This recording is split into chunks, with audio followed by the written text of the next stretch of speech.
The hour of convening having arrived, all members of this house will please come to the floor and take their seats. All members, I'll ask the clerk to ring the bell.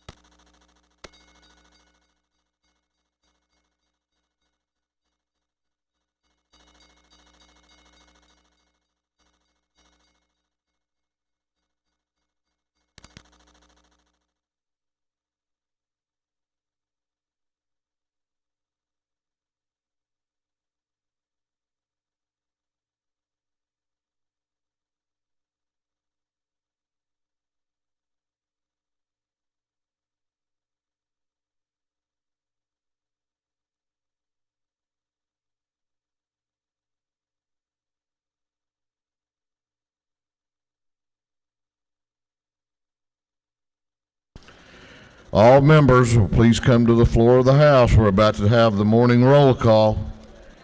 All members.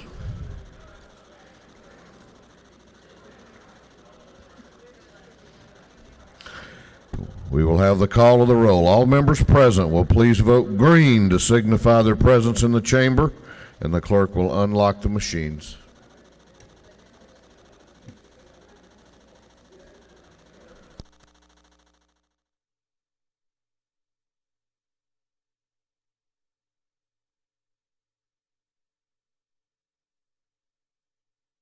Have all members voted? Have all members voted?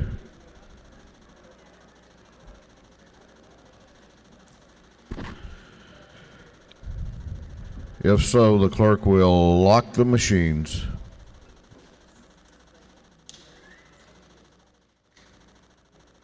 Doorkeepers will please close the doors and keep them closed. We will have scripture reading and prayer by the chaplain, after which we will pledge allegiance to the flag. Our chaplain this morning will be introduced by the representative from the 31st House District, Chairman Tommy Benton. Chairman Benton.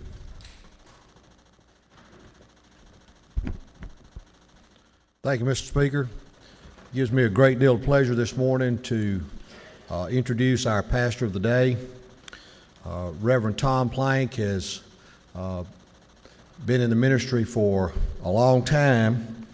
Although he's not a native Georgian, he was born and reared in Missouri.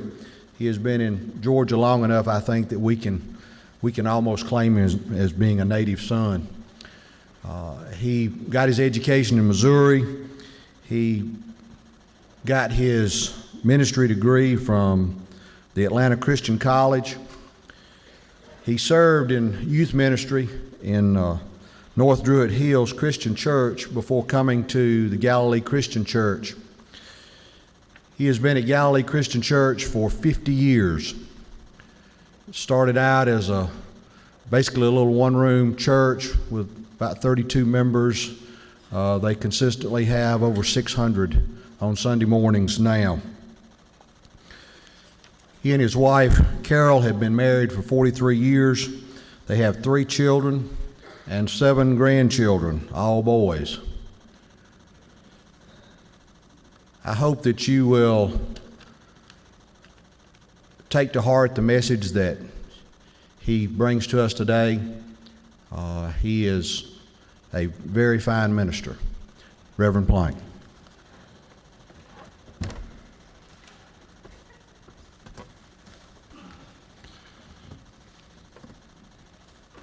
Mr. Speaker, Representative Benton, members of the House of Representatives, ladies and gentlemen, I am greatly honored today to be invited to be chaplain of the day for the Georgia House of Representatives.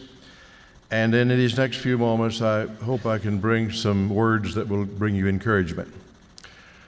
I am not going to speak on education right now. Many years ago, Norman Vincent Peale wrote a book. It was entitled The Power of Positive Thinking. It sold millions of copies, and I think the reason that it did was because people have such a desire to want to live a positive life and see that their lives are fulfilled. In Proverbs, Solomon says, "As a man thinketh in his heart, so is he." And that word thinketh means to estimate. The way that you estimate yourself to be, that's the way you're going to be.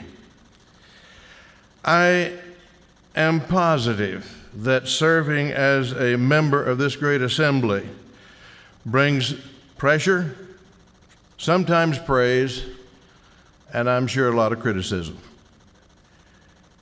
You may feel a little bit like the man who decided that he was going to purchase a new little red sports car. And so he took it out for a test drive through the countryside. He was letting it run pretty fast. The wind was blowing through his hair, and all of a sudden he came up over a hill, and in front of him was a farmer driving a wagon. He slammed on the brakes, and it zigzagged back and forth across the road, and he slammed into the back of the wagon. Well, immediately he got out. He walked up to where the farmer's dog was lying, bleeding and dying. So he went back to his car, and he got his pistol and shot the dog in the head. Went on a little farther, and there lay the horse, also injured and dying. And he shot the horse in the head. And then he came to the farmer, pinned down underneath the wagon, gun still smoking. And he said, "And sir, how you doing?" And the farmer looked up and said, "I've never felt better in all my life." Maybe you have felt that way before. I've never had to apologize for my position, but I have often had to apologize for my disposition. It gets hard when criticism comes our way today, but I would like to suggest some things for you this morning that maybe will lighten your day and encourage you. The first thing I would say is learn to laugh and be enthusiastic. There's so much in our world that there is to cry about today. We have parents that we have to watch as their health degenerates.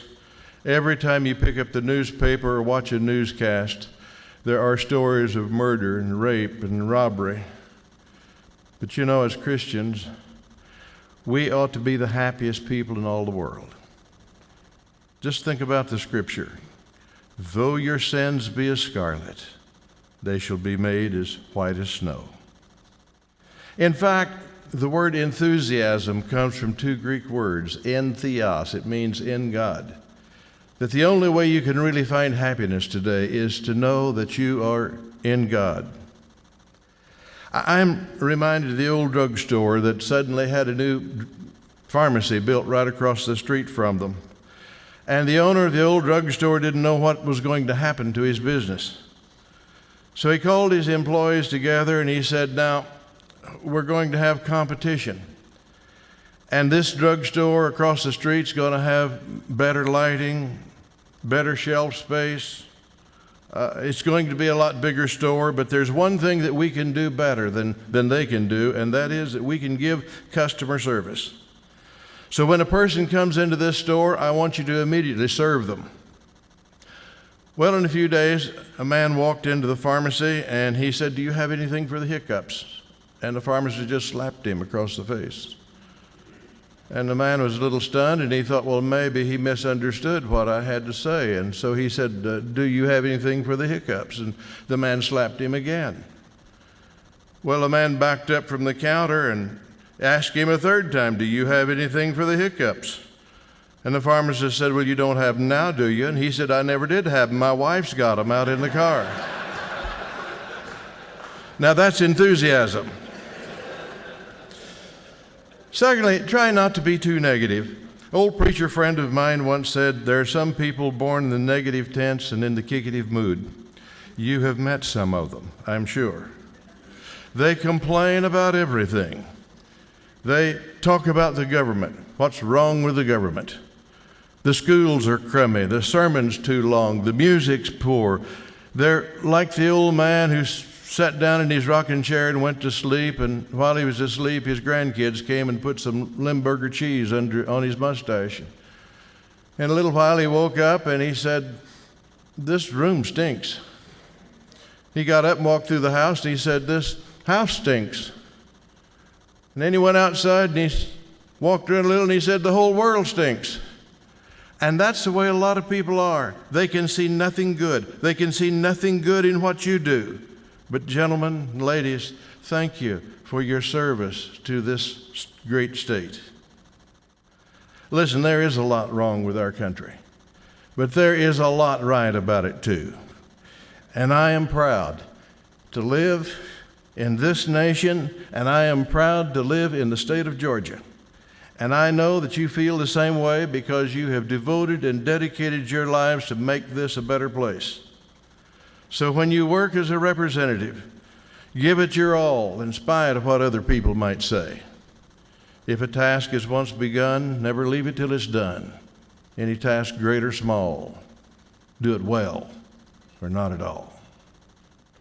Thirdly, I would ask you to stop and count your blessings. I heard a story about a guy who came to a preacher, and he said, "Preacher, I've got a terrible problem. I'm overweight. The girls won't go out with me anymore. I'm depressed all the time. I don't know what I'm going to do." And the preacher said, "I think I can help you." He said, "You be ready at 8 o'clock in the morning."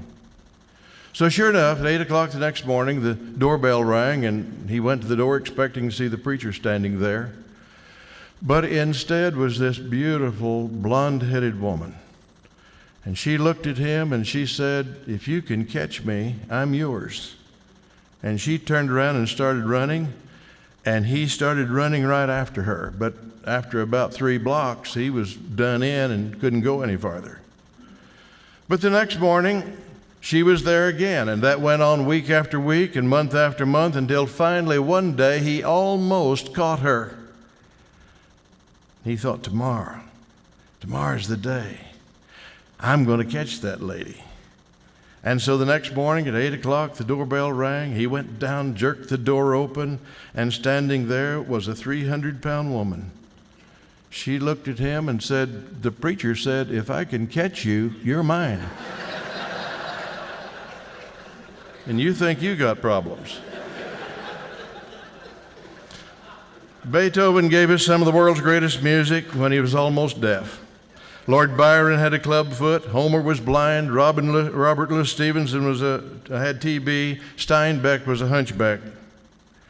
Thomas Edison was 95% deaf when he invented the phonograph and the electric lights. If you've been to his winter laboratory in Fort Myers, Florida, you will see the phonograph there with his teeth print on it because that was the only way that he could hear it. So what's your problem? With eyes to see the sunset's glow, 2 ears to hear what I should know, 2 feet to take me where I should go. Oh Lord, I am blessed indeed, and the world is mine. Last thing I would say to you is every day, tell somebody that you love them. People don't care how much you know unless they know how much you care. We speak thousands of words every day. Why is it so difficult for us to be able to say, "I love you"? The Taj Mahal cost over $100 million to be built, and on its sides is written the words, "To the memory of an undying love." So if you're unhappy today, it's because you intend to be that way. God has given you more than anybody else in this world. The poorest people in our nation live in the top 5% of the world's economic level. So remember, as a man thinketh in his heart, so is he. Ladies and gentlemen, God has made you a very special person. I want you to believe that. Many years ago, Alexander the Great was fighting a hard and difficult battle. Sitting on his horse upon the top of a mountain, he looked down in the valley as his men were fighting, and the battle was going badly. Some of his men were being killed. Many of them were retreating. And so Alexander turned to the little bugle boy that was up by his side, and he said to him, "Son, sound the retreat." After a few minutes, Nothing happened. Alexander turned to him again and said, "Son, I said, sound the retreat." He looked down at the little boy. Big tears were running down his cheeks. And in a feeble response, the little boy said, "Sir, I've never learned to play retreat." He never thought that the great general would ever say the words, "Sound the retreat." And so he had never learned to play it. Alexander thought for a minute, and then he said, "Then sound the charge." Down in the valley, Alexander's men began hearing the charge, the charge, the charge. They thought, our great general must be seeing something that we don't know. And so they turned, faced the enemy, and the battle went hard all day long. But at the end of the day, they had won the battle. Later, Alexander wrote in his diary, the battle was won because a little boy never learned to play retreat. Ladies and gentlemen, in your hands lie some of the greatest decisions that are ever going to be made for this state. Please don't make them based on selfish ambition. Make them for God. Make them for right. And I ask you today to sound the charge. Sound the charge. Let's pray.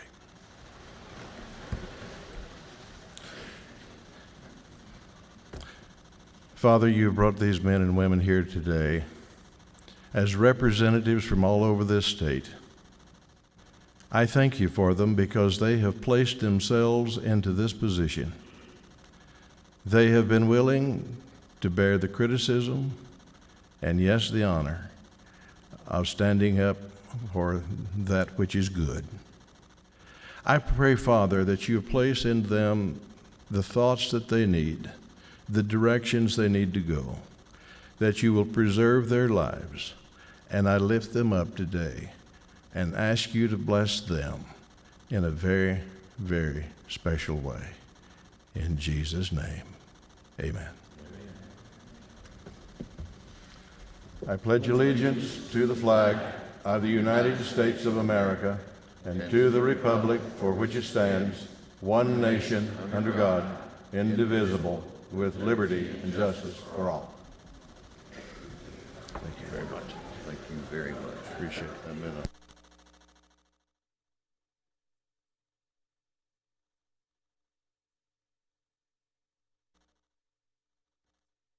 Doorkeepers will unlock the doors.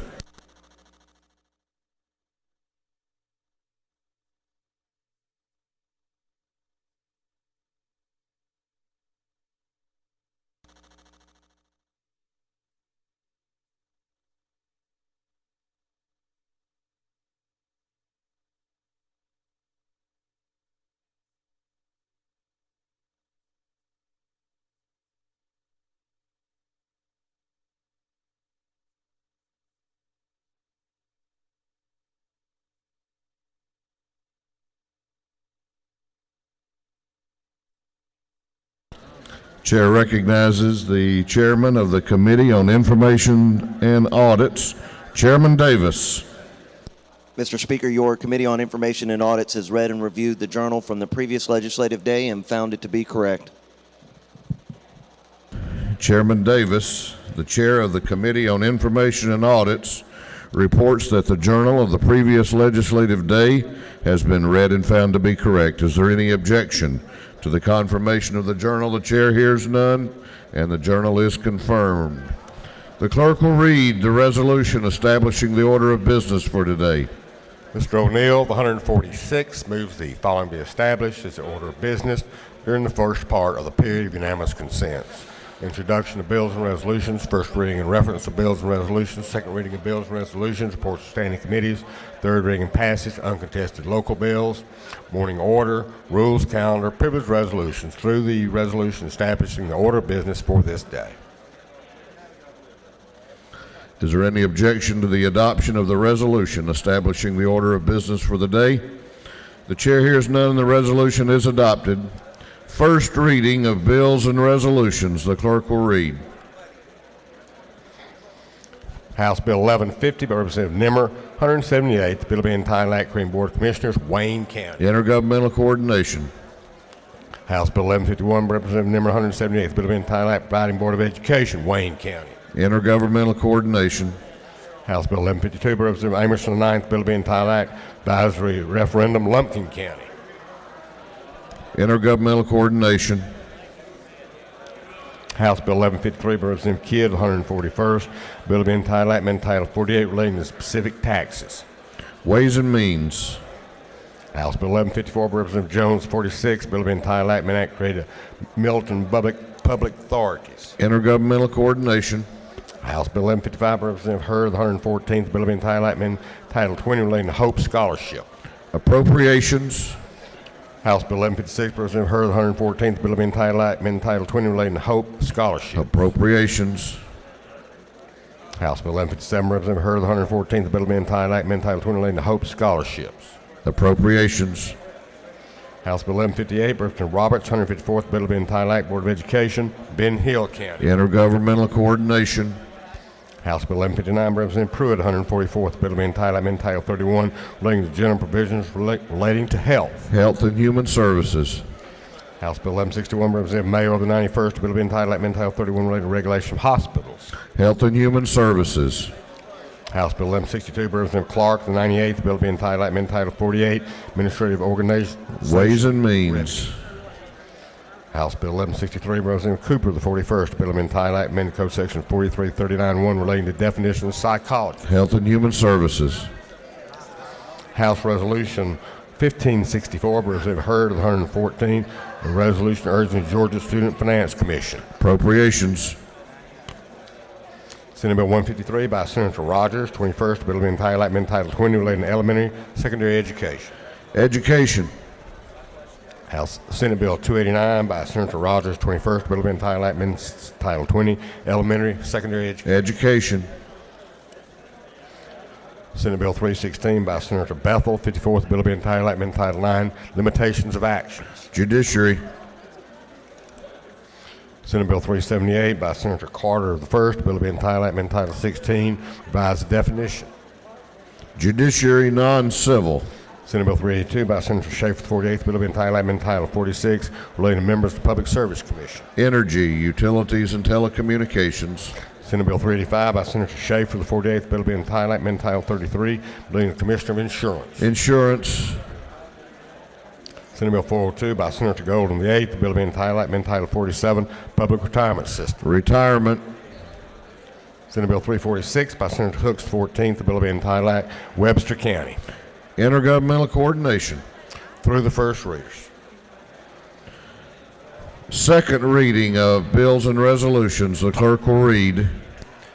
HB 1126 by Representative Powell of the 171st, a bill to amend an act providing Board of Commissioners, Mitchell County. HB 1127, Representative Powell of the 171st, a bill to amend an act providing for the election of members of the Board of Education, Mitchell County. HB 1128 by Representative Drenner of the 86th, a bill relating to the leasing of public school property for private purposes authorized. HB 1129 by Representative England of the 108th, a bill to amend an act creating Town of Brazelton Community Improvement District. HB 1130 by Representative Stevens of the 164th, a bill relating to pharmacists and pharmacies. HB 1131 by Representative Cook of the 18th, a bill to amend an act relative to the Board of Commissioners of Haralson County. HB 1132 by Representative Dickey of the 136th, a bill relating to the Fair Business Practices Act of 1975. HB 1133 by Representative Rice of the 51st, a bill relating to restoration of licenses to persons completing defensive driving courses for alcohol or drug program. HB 1134 by Representative Rice of the 51st, a bill relating to instructors in driving training and operators of driver training schools. HB 1135 by Representative Rice of the 51st, a bill relating to restoration of licenses to persons completing defensive driving courses for alcohol or drug programs. HB 1136 by Representative Rice of the 51st, a bill relating to driving under the influence of alcohol, drugs, or other intoxicating substances. HB 1137 by Representative Rice of the 51st, a bill relating to restoration of licenses to persons completing defensive driving course or alcohol or drug program. HB 1138 by representative Parent of the 81st, a bill relating to maximum allowable contributions. HB 1139 by representative Parent of the 81st, a bill relating to apportionment of the House of Representatives and Senate and qualification of members. HB 1140 by representative Parent of the 81st, a bill relating to ethics in government. HB 1141 by representative Purcell of the 159th, a bill relating to general provisions relative to sheriffs. HB 1142 by representative Brockway of the 101st, a bill to amend an act create and establish for and in the county of Gwinnett a court to be known as the Recorder's Court of Gwinnett County. HB 1143 by Representative Cooper of the 41st, a bill relating to continuing education requirements for physicians. HB 1144 by Representative Knight of the 126th, a bill to amend an act providing for the election of members of the Lamar County Board of Education. HB 1145 by Representative Knight of the 126th, a bill to amend an act creating Board of Commissioners, Lamar County. HB 1147 by Representative Evans of the 40th, a bill relating to definitions relative to Hope scholarships and grants.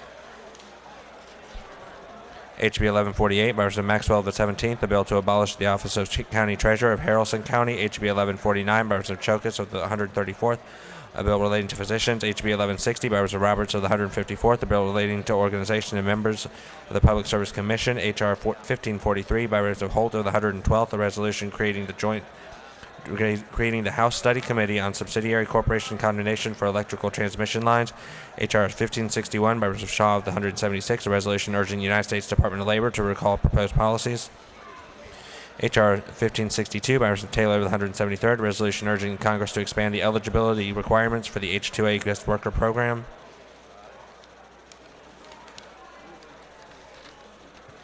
Senate Bill 324 by Senator Mullis of the 53rd, a bill relating to definitions relative to practice of veterinary medicine. SB 332 by Senator Legan Jr. of the 3rd, a bill relating to county sales and use tax.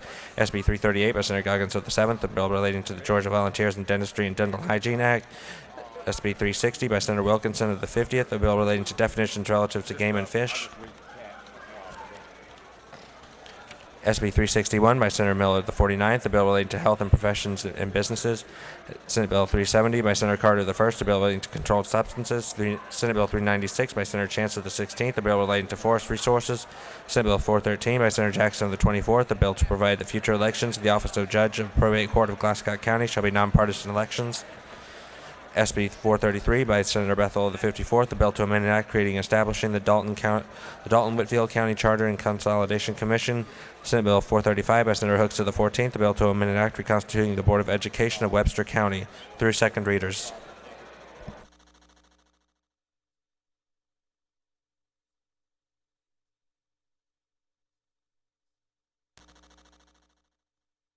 Report of standing committees, the clerk will read.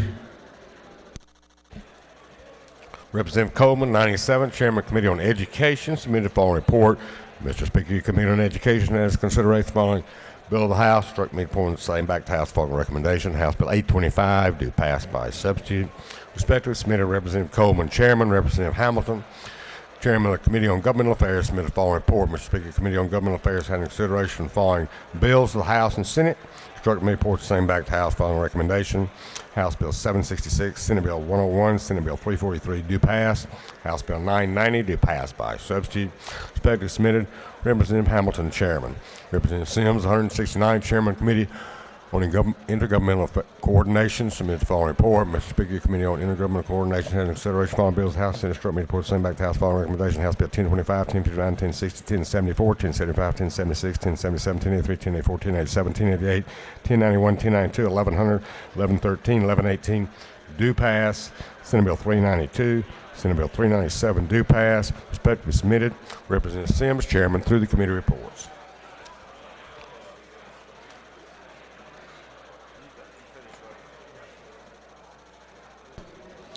We're about to go on to the local calendar.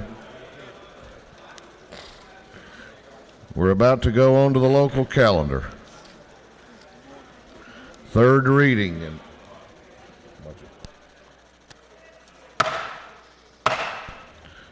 This House will come to order, please. We're about to go on to the local calendar. We're going to have the third reading and passage of uncontested local bills. If there is no objection, we will vote on the local calendar as a whole with a recorded vote. There is one bill on the local calendar which relates to homestead exemption and requires a recorded two-thirds roll call vote for passage. If there is no objection, we will vote on the local calendar as a whole with a recorded vote. Hearing none, it is so ordered. He punched his button. What purpose does Chairman Jacobs rise? Mr. Speaker, I request that House Bill 1113 be removed from the local calendar for a separate recorded vote.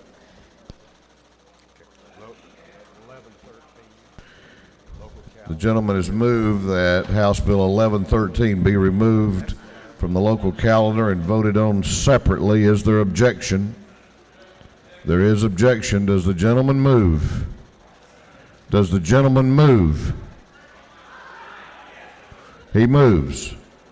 On the motion of the gentleman that House Bill 1113 be removed from the local calendar and voted on separately, all those in favor of the motion will vote aye. Those opposed will vote no, and the clerk will unlock the machines. What purpose does Representative Williams rise? Thank you, Mr. Speaker. I thought the gentleman said he was moving out of DeKalb County. Is that true? I can't hear your do you have a parliamentary inquiry? Parliament inquiry, Mr. State your Speaker. inquiry. I thought I heard the gentleman said he was moving out of DeKalb County. Is that true? I haven't heard him say that, but have all members voted? What purpose does Chairman Jacobs rise? For a serious parliamentary inquiry, Mr. Speaker. And State your inquiry. that is, just to clarify, we are presently voting on the local calendar without that bill? No, we're voting on your motion to vote House Bill 1113 separate from the local calendar. All right. This is not voting for or against the measure. It's a procedural vote to determine how we do vote. And the measure requires 91 votes for passage. Have all members voted? Have all members voted? Have all members voted? If so, the clerk will lock the machine. On the motion of the gentleman, the ayes are 88, the nays are 40. This bill having failed to receive the requisite constitutional majority, the motion fails. We will now go on to the local calendar, and we will vote on the local calendar as a whole with a recorded vote. The clerk will read the local calendar. House Bill 1025 by Representative Oliver, the 83rd, DeKalb County. House Bill 1059 by Representative Frazier, 123rd, Burke County. House Bill 1060 by Representative Frazier, 123rd, Burke County. House Bill 1074 by Representative Lane, 167th, Long County. House Bill 1075 by Representative Lane, 167, Long County. House Bill 1076 by Representative Buckner, the 130th, Talbot County. House Bill 1077 by Representative Buckner, 130th, Talbot County. House Bill 1083 by Representative Houston, 170th, Cook County. House Bill 1084 by Representative Houston, 170th, Cook County. House Bill 1087 by Representative Powell, 171st, Colquitt County. House Bill 1088 by Representative Powell, 171st, Colquitt County. House Bill 1092 by Representative Parrish, 156, Emmanuel County. House Bill 1100 by Representative Houston, 170th, Berrien County. House Bill 1113 by Representative Henson, 87th, DeKalb County. House Bill 1118 by Representative Reese, the 11th, Chattooga County. Senate Bill 392 by Senator Hooks, the 14th, Marion County. Senate Bill 397 by Senator Merrill of 49th, Hall County. House Bill 1091 by Representative Maddox, 127th, Pike County, through the local calendar.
Is there any objection to the previous question being ordered on the local calendar?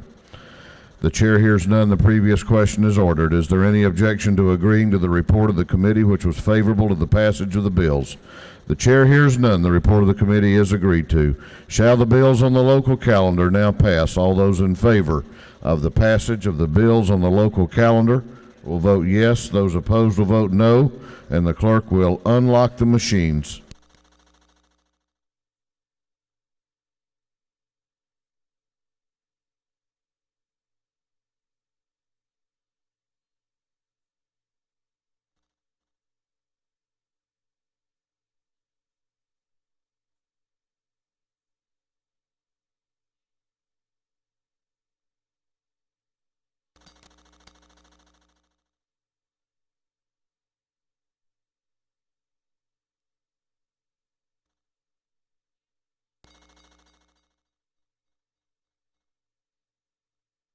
Have all members voted? Have all members voted? If so, the clerk will lock the machines on the passage of the bills on the local calendar. The ayes are 124, the nays are 10. These bills, having received the requisite constitutional majority, are therefore passed.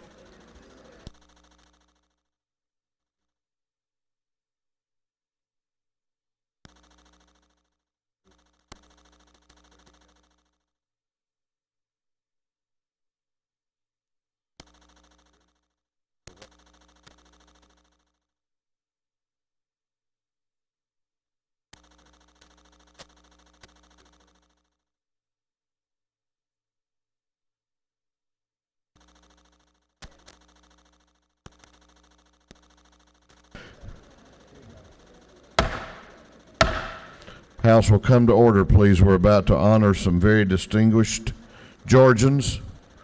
We have distinguished guests with us today, and I'm going to ask you to please take your seats and cease conversation. If you have business that you think is more important than being respectful to our guests, then please take that business out to the anterooms or the hallways.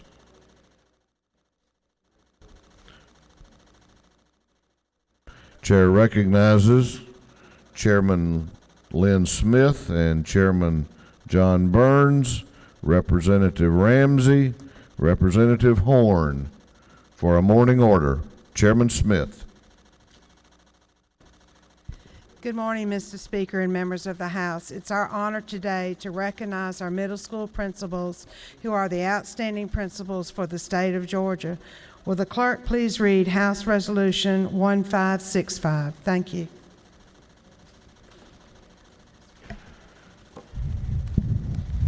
House Resolution 1565, Representative Smith, the 70th, Representative Horn, the 71st. A resolution commending Dr. Bob Haberlin for being selected as Georgia's 2011 National Distinguished Principal and inviting him to be recognized by the House of Representatives. You want to introduce him?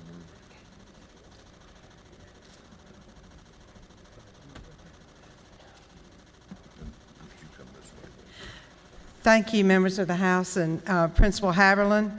It is my honor to introduce to you today Dr. Bob Haberlin, who's been selected as Georgia's 2011 National Distinguished Principal, and he is here today for us to recognize him. And Dr. Haberlin will say something. Thank you, Representative Smith and Mr. Speaker, members of the House. Ladies and gentlemen, it's a distinct honor to stand before you today. It only took me 40 years in this business to get this honor. It's my 40th year in education. I want to recognize my lovely wife here, who was a retired teacher. She taught for 34 years and retired from Lewis Grizzard country at Moreland Elementary School. I am principal at Lee Middle School, School of Champions, I had to say that to be recorded, in Coweta County, and it's been my pleasure to be involved with the youth of Georgia for all these years, and I want to thank this body for your support of public school education in this great state. Thank you.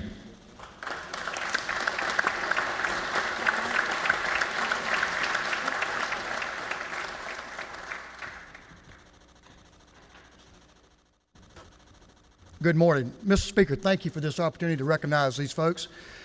It's my great privilege, I think, to recognize an old friend of mine. We went to school down at Georgia Southern University, fraternity brothers together, and I think our hair was a different color at that point in time. Eddie Pollard, he is another national distinguished principal from Georgia in the elementary school.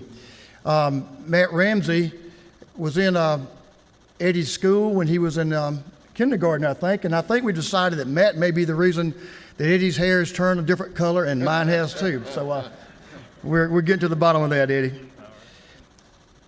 It's wonderful today to recognize these truly public servants of the people of Georgia, and especially our children. A couple of things about Eddie before I let him speak to you. Eddie's led 2 schools to be recognized as Georgia Schools of Excellence. But more importantly, I think about Eddie, he's mentored 9 assistant principals. 6 of them until this point have gone on to be principals and work with the children of our state. But Eddie's greatest accomplishment has been with folks like Matt and what he's helped instill in them and other students in his school to go on and be great citizens of our state, and that comes from leadership from folks like Eddie Pollard. Eddie, we appreciate you, and congratulations on your recognition. It's long overdue. Come up and say a word.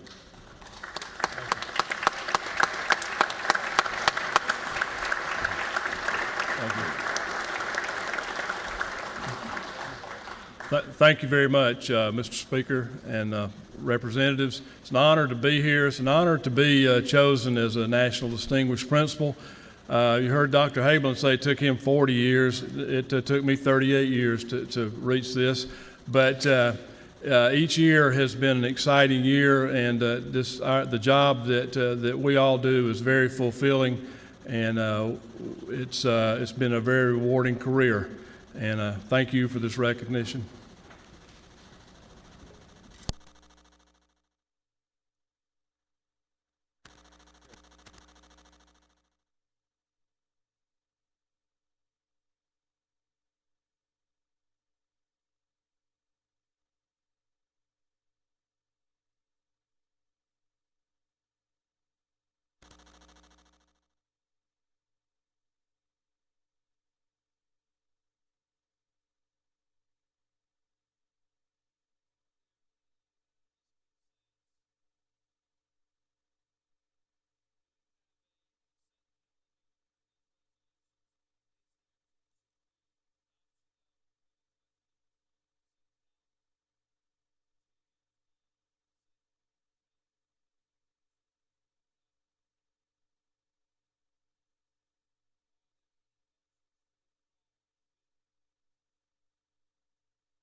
House will continue to be at order. House will be at order.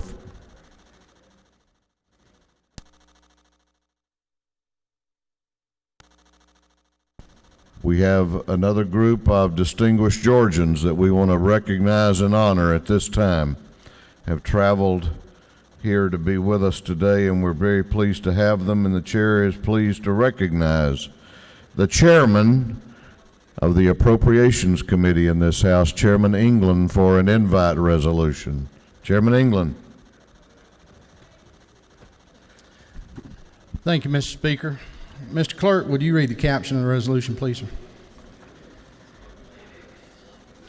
House Resolution 1440 by Representative England of the 108th, a resolution commending the Winder Barrow Cheer Dogs on winning the co-ed division 2011-2012 GHSA Cheerleading State Championship and inviting them to be recognized by this House of Representatives.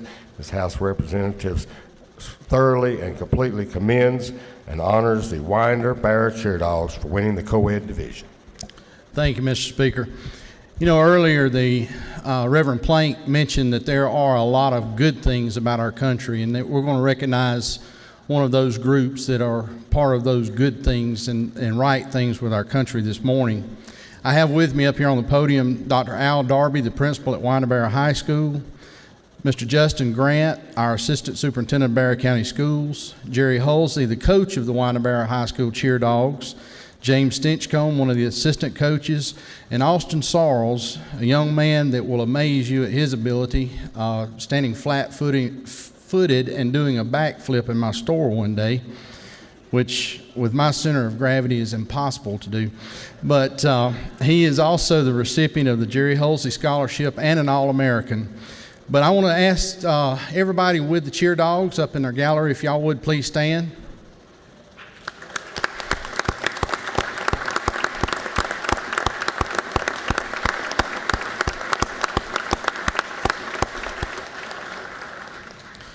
You know, this is a group of true athletes. We recognize basketball and football teams all the time, but we a lot of times don't think about the cheerleaders and competitive cheerleading squads and what they do and the amount of work they put into what they're doing. So I'm going to ask Coach Hulsey, if she will, to make a few brief comments this morning. Thank you so much for taking time today to honor us and to honor this fine group of athletes.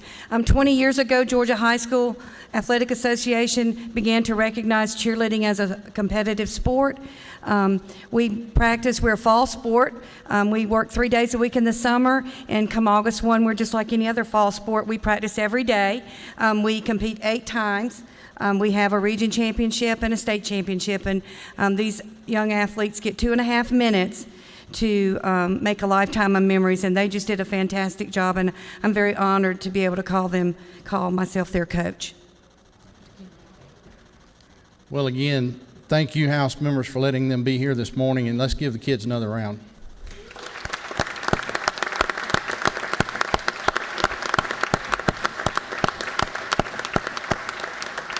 Thank you, Mr. Speaker. Thank you.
We're going on now to morning orders. Morning orders.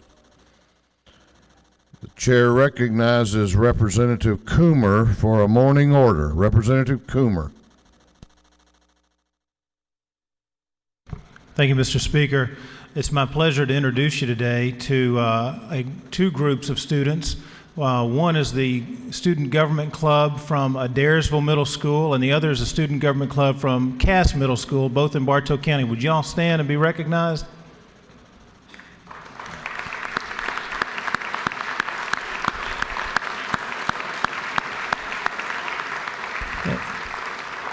Thank you for coming. Also recognize, standing there with the group, Superior Court Judge Scott Smith from the Cherokee Judicial Circuit in Bartow and Gordon counties. Thank you, Judge, for being with us.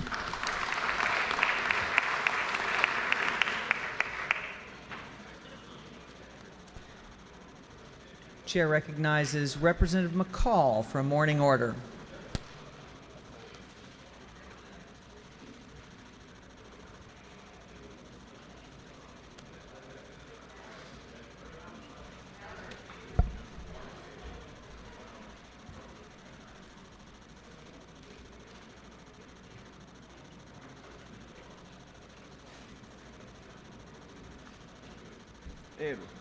Edward.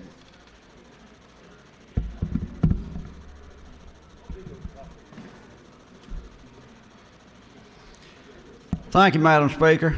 To the members of the House, in an effort to continually teach our metro friends about how important agriculture and 4-H and FFA is to the state of Georgia, and to impress upon them the fortune that we have with the National Fair down in Representative O'Neill and Representative Hardin's district, and how fortunate we are to have a facility like that, we came up with an idea to pit the Georgia House of Representatives against the Georgia Senate in a cow show.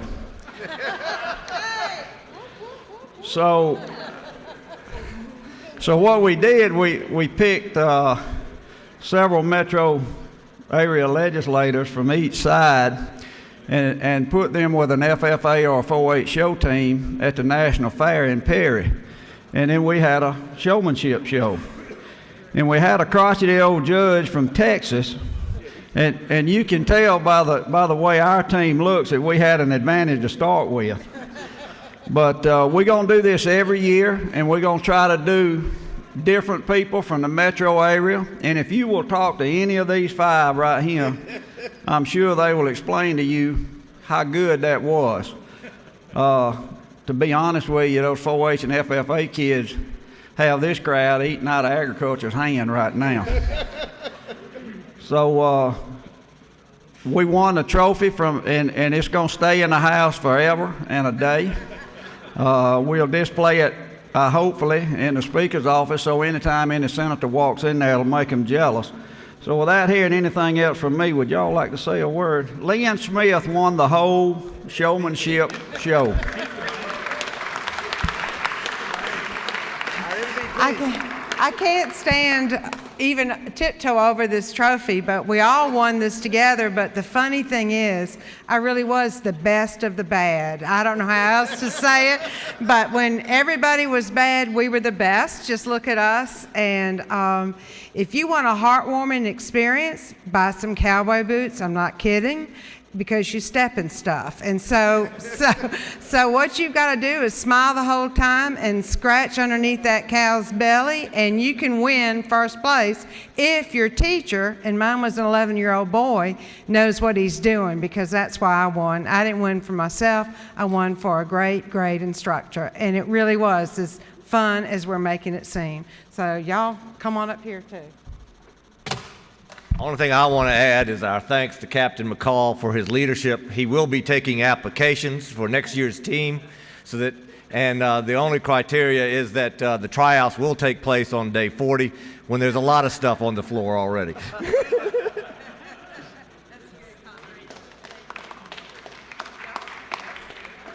Thank y'all for showing, and you know the real way to tell a cowboy is when you're walking through the barn and you step in something and you don't even look down. This crowd here learned how to do that, and on day 40, I think, was a good teaching lesson for them. But thank y'all, and honestly, if any of y'all want to try this, these people will testify to how rewarding it is. But thank y'all.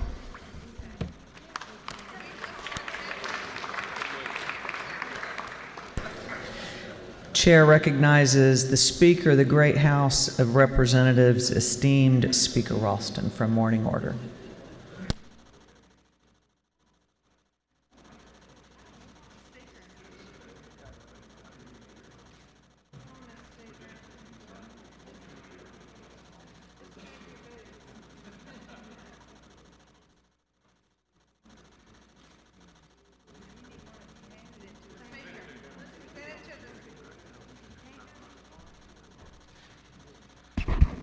Thank you, Madam Speaker, and good morning, everyone. It's been a long time since I've done a morning order, but I wanted to come and share with you today and ask you to join me in wishing warm birthday greetings to former Governor Zell Miller, who is in Young Harris today celebrating his 80th birthday.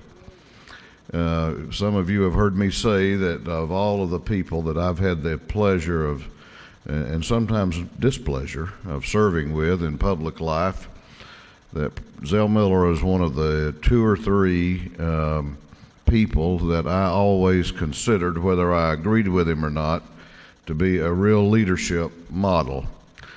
He was a great governor who pioneered many innovative improvements in education, which he so passionately believes in, and that we continue to preserve and protect here in this era. And people of Georgia owe him a great debt. You know, he is a great writer, and he has written a lot of books. One of his books is titled "Listen to This Voice," which was borrowed from a line in a speech that he gave on the national stage back in the early 90s. And although that voice may not be quite as keen or strong today as it has been in times past, it is a voice that will reverberate for generations here in Georgia. And I personally want to salute him and ask you to join me in wishing happy birthday today to former Governor Zell Brian Miller of Towns County.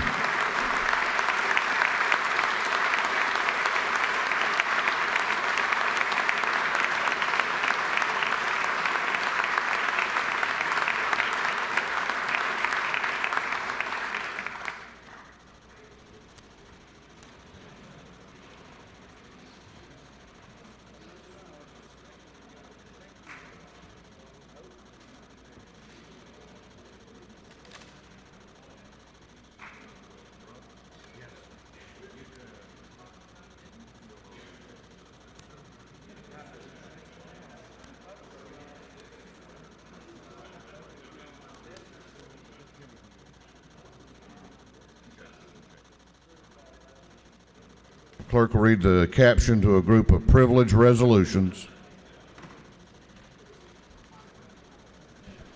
These first 3 resolutions are invitation resolutions. They're being read for the first time today and referred to the Committee on Rules.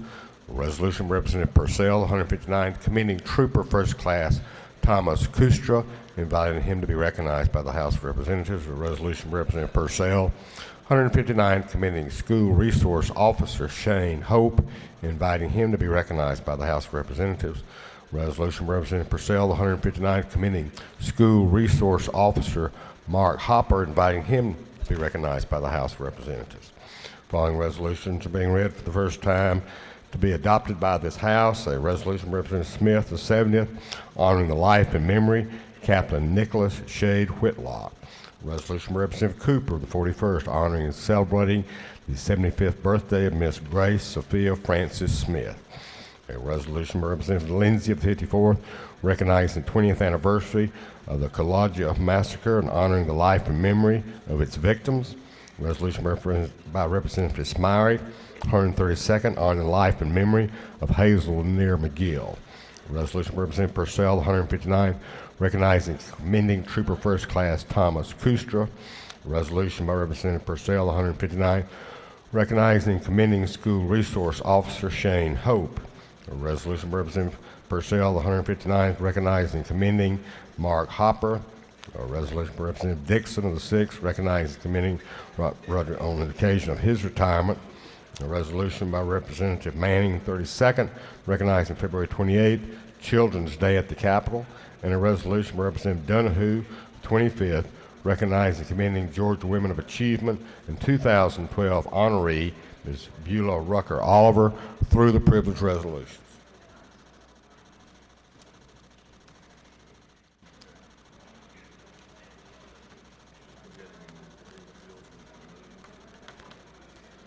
No, sir. No, sir.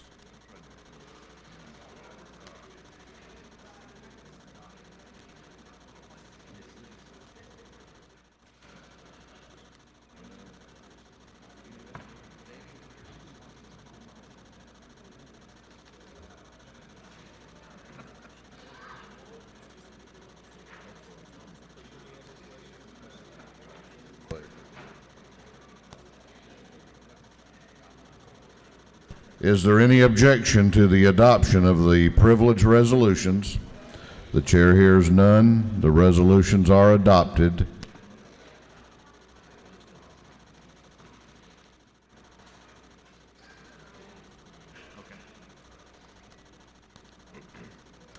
All right, we have another invitation resolution, but apparently our honoree is running a little behind, and we're going to go into the rules calendar.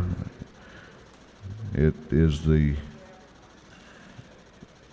Friday, and I'm sure that many of you would like to get back to your homes and businesses. We're going on to the rules calendar.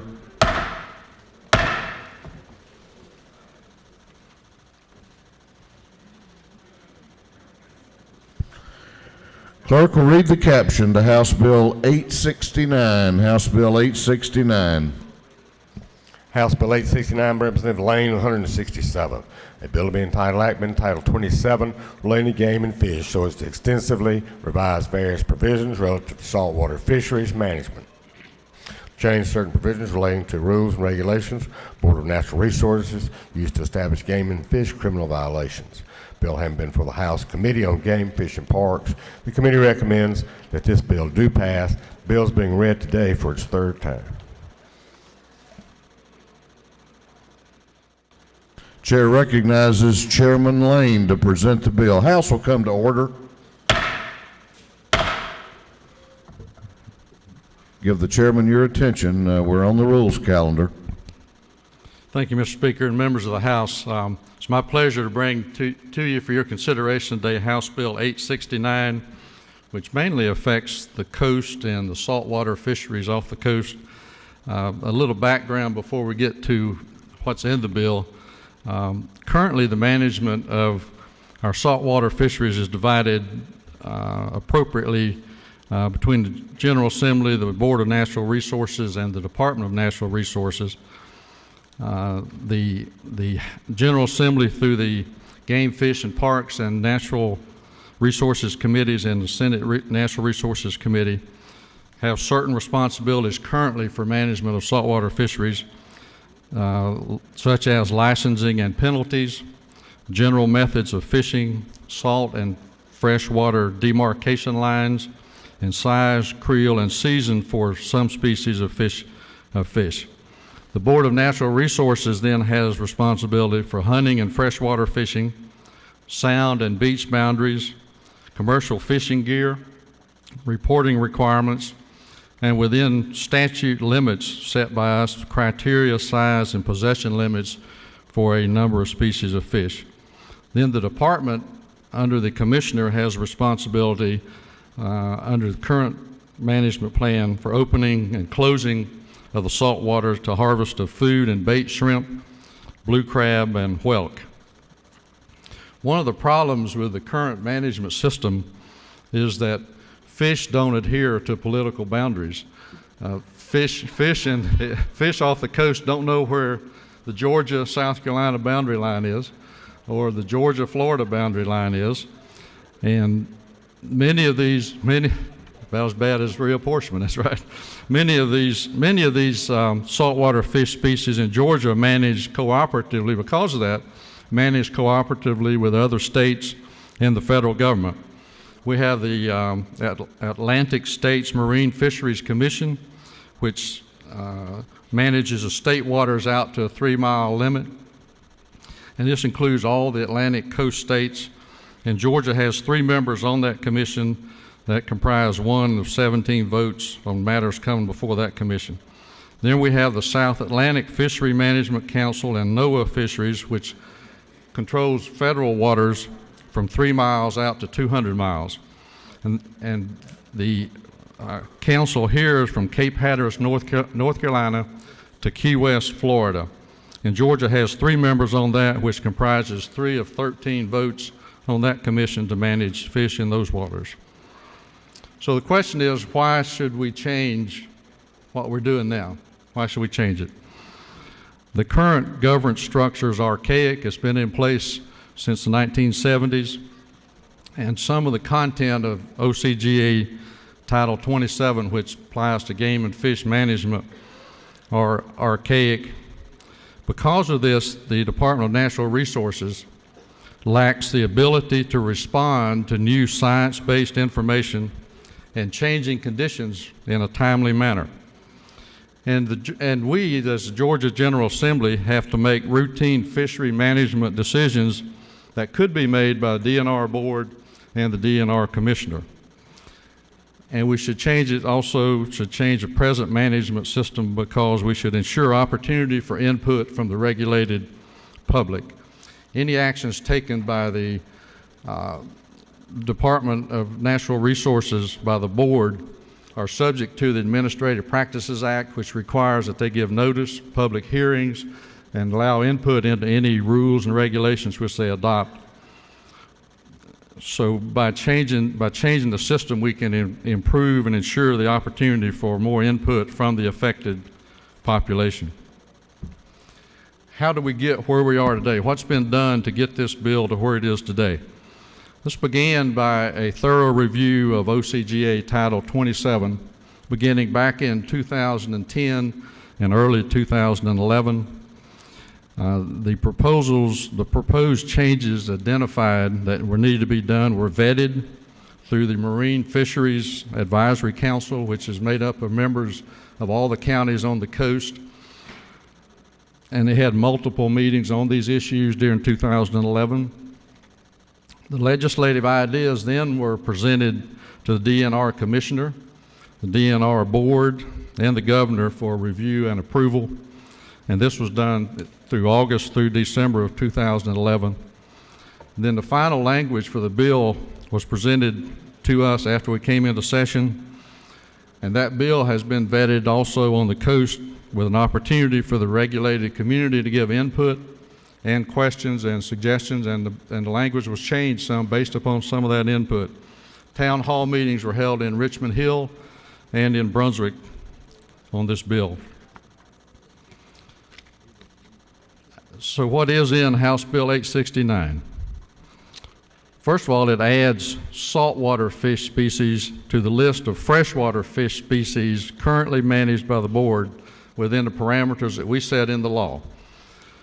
Currently, DNR has the authority to manage all saltwater fisheries in the state, and we're adding to that the ability to manage to manage the saltwater fisheries in the state in addition to the freshwater species. And there's about 27 species of fish that we've added to that list that would give, if you approve this bill, would give the Board of Natural Resources the ability to manage those fish within that concept. Any decision that they make, the board makes, by rule or regulation, is subject to the Administrative Practices Act, which requires that notice be given, that public hearings be given, that notice be given to the chairman of the Game and Fish and Natural Resources Committees in the House and in the Senate of any proposed changes. And if there's objection to those changes, those committees can meet and stop the changes from taking place. So we still maintain control over that if necessary. Then the next thing that is in HB 869 is we would authorize a commissioner of natural resources to take short-term actions to prohibit harvest of managed saltwater fish species. We would allow that for a period not to exceed 6 months within a calendar year. Any longer closures as to any particular species of fish would require board action. And this would allow the commissioner to react to environmental conditions that might be occurring, such as bad weather, whatever those conditions might be, and will also allow him to respond to respond to interstate and/or federal fishery management actions, which affect us. That rather than having to wait to go through the board or to go through legislation, would allow the commissioner to make those short-term decisions. All of those are subject to his application of sound science to that decision, and he's certainly answerable to us for all those decisions that would be made. Would rarely be used, but I think it's something that we felt going through this process was important to give him that limited authority. HB 869 also would authorize the Board of Natural Resources to determine lawful fishing methods and fishing gear for use in saltwater, would set commercial fishing regulations for American eel, catfish in saltwater, horseshoe crab, jellyfish, and shad. Would also authorize the Board to manage recreational shrimp fishing and commercial bait shrimping.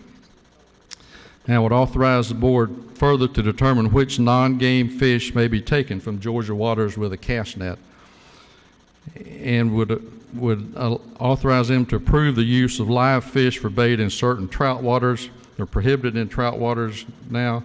This would allow them to use live fish for bait in certain trout waters, and allow for the use of more than one pole and line when fishing for trout in impoundments or lakes. An important part of this bill, HB 869, would require, and I mean this, I said it kind of jokingly, but I mean it, would require portable marine toilets on commercial shellfish harvester vessels. This would keep Georgia compliant with the model ordinance of the National Shellfish Sanitation Program, and is just a good practice. The cost of this would be paid through some federal funds that DNR has that would provide these to the commercial shellfish harvesting vessels. HB 869 also reduces the minimum size for commercially harvested oysters from 3 inches to 2 inches. There's a market out there now for smaller oysters. There's been a determination made that this would not pose any threat to our oyster population, and would allow our commercial shellfish harvesters to capitalize on this market opportunity that's out there. In regards to licensing, HB 869 also establishes a saltwater information program, which would be modeled after the Migratory Bird Harvest Information Program. This would allow licensed Georgia fishermen to be exempt from the requirements of the National Saltwater Angler Registry, which requires them to pay a $15 annual fee to fish 3 miles out. This would exempt them from that by adopting this program, and would improve informational saltwater recreational fishing participation, catch, effort, and discards to give us sound science to make decisions on. And the permit would be available from the same sources as hunting and fishing licenses at no cost, and is valid for a period of 1 year. The bill also deletes archaic language in Title 27 of the Georgia Code. There are factors in there that are listed to be considered that go back to the 1970s that are no longer valid. The DNR board uses some of these factors and others in determining what sound science is in order to make their decisions. So it deletes that archaic language. It also removes all references to sturgeon and sturgeon nets. Sturgeons are not allowed to be harvested by state or federal law right now. We don't see that being allowed in any time in the near future. If it is, the DNR board will have the authority to come back in and adopt a rule to allow that. And finally, from a housekeeping standpoint, the bill updates the statutes in Title 27 from 2010 up to 2012, which is needed to maintain the full force of DNR board rules and regulations.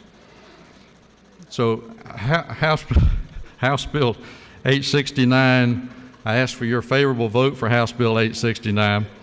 This will improve governance structures for saltwater fishing management, will make it more uniform in making those decisions. We still maintain our control over that as legislators. We can undo any rule or stop any rule from being made before it's made even. And this bill will assure accountability to the executive branch, the General Assembly, and most importantly, will ensure accountability to the regulated community that will have more say-so about these decisions. With that, I would ask for your favorable vote on House Bill 869. Be glad to take any questions, and if there are no questions, then I would be glad to yield the well. Well, you don't appear to have any questions. Thank you, Mr. Speaker. I'll yield the well. What you gonna ask me? Is there any objection to the previous question being ordered? The chair hears none. The previous question is ordered. Is there any objection to agreeing to the report of the committee, which was favorable to the passage of the bill? The chair hears none. The report of the committee is agreed to. Shall this bill now pass? All those in favor of the passage of House Bill 869 will vote yes.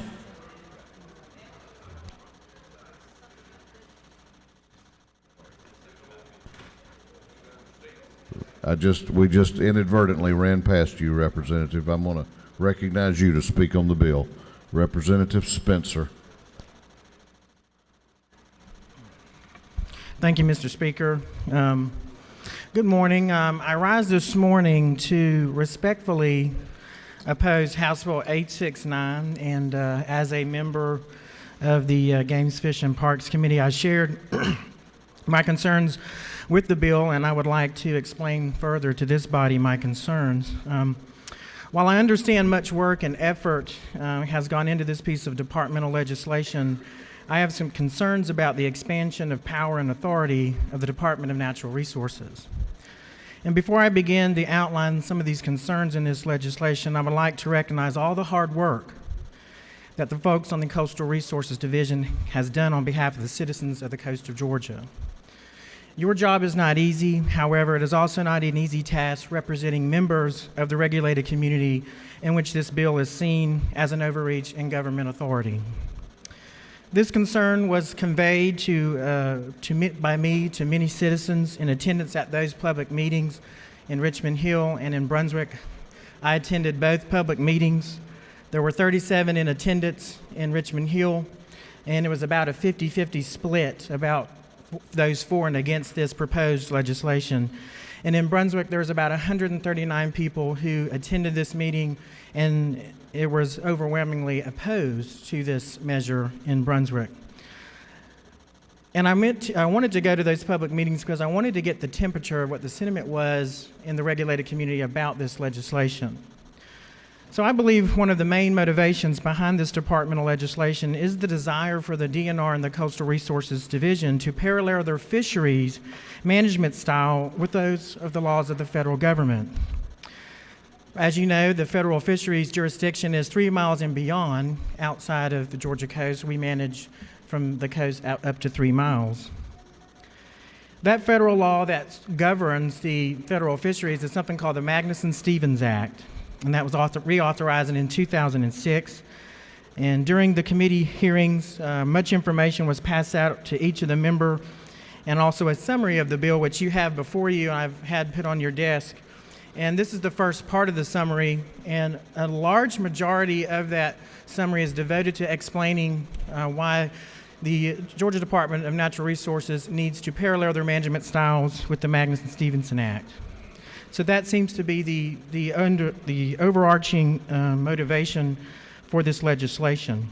So if you look at that, in the middle I have underlined and put section 18. That is my main concern with this bill, in addition to other concerns that I have. That the concern with section 18 is with regarding the closing and zoning of saltwater zones in response to federal closures. That is why the department wants to give that power to the commissioner. Right now, the commissioner does have the power to close down fisheries in the event of a health hazard or an oil spill, but he doesn't have that power, or he or she, whoever that will be in the future, doesn't have that power to close down a fishery based on the management of a species. So I believe this is a power that the people's representatives should not give away so easily, and in doing so may have some consequences. And you can take your attention to line 283 of the bill, where it talks about the actual language. And Chairman Lang did quote that verbiage. One of the problems with the Magnuson-Stevens Act, which is the federal law, is that federal fisheries management is in a management crisis. Commercial and recreational fishermen in my district are already being punished by this poorly written federal law. And a few words or sentences that are left for interpretation have caused many businesses that rely on fishing to suffer through long-term closures of fisheries such as red snapper. The MSA states that they have to use the, quote, best available data, which does not always mean all available data, to make a closure decision. If the decision to close down was based on best available data that was incorrect, then this new commissioner's authority could create a serious negative economic impact. This is central planning, and most central planning endeavors usually end up impeding commerce. I believe this could hurt small businesses whose livelihoods depend on access to the fisheries. For example, if a charter fisherman wants to take people out to fish, this closure authority under Section 18 to mirror management styles, federal management styles, causes my guide to turn away clients.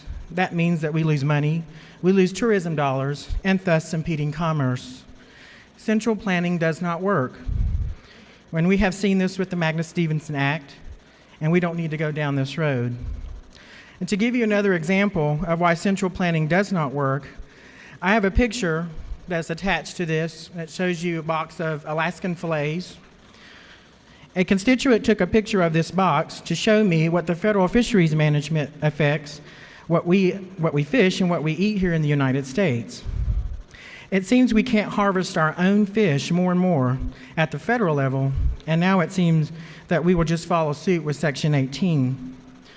On this picture, you will see Alaskan fillets, but they were not produced here.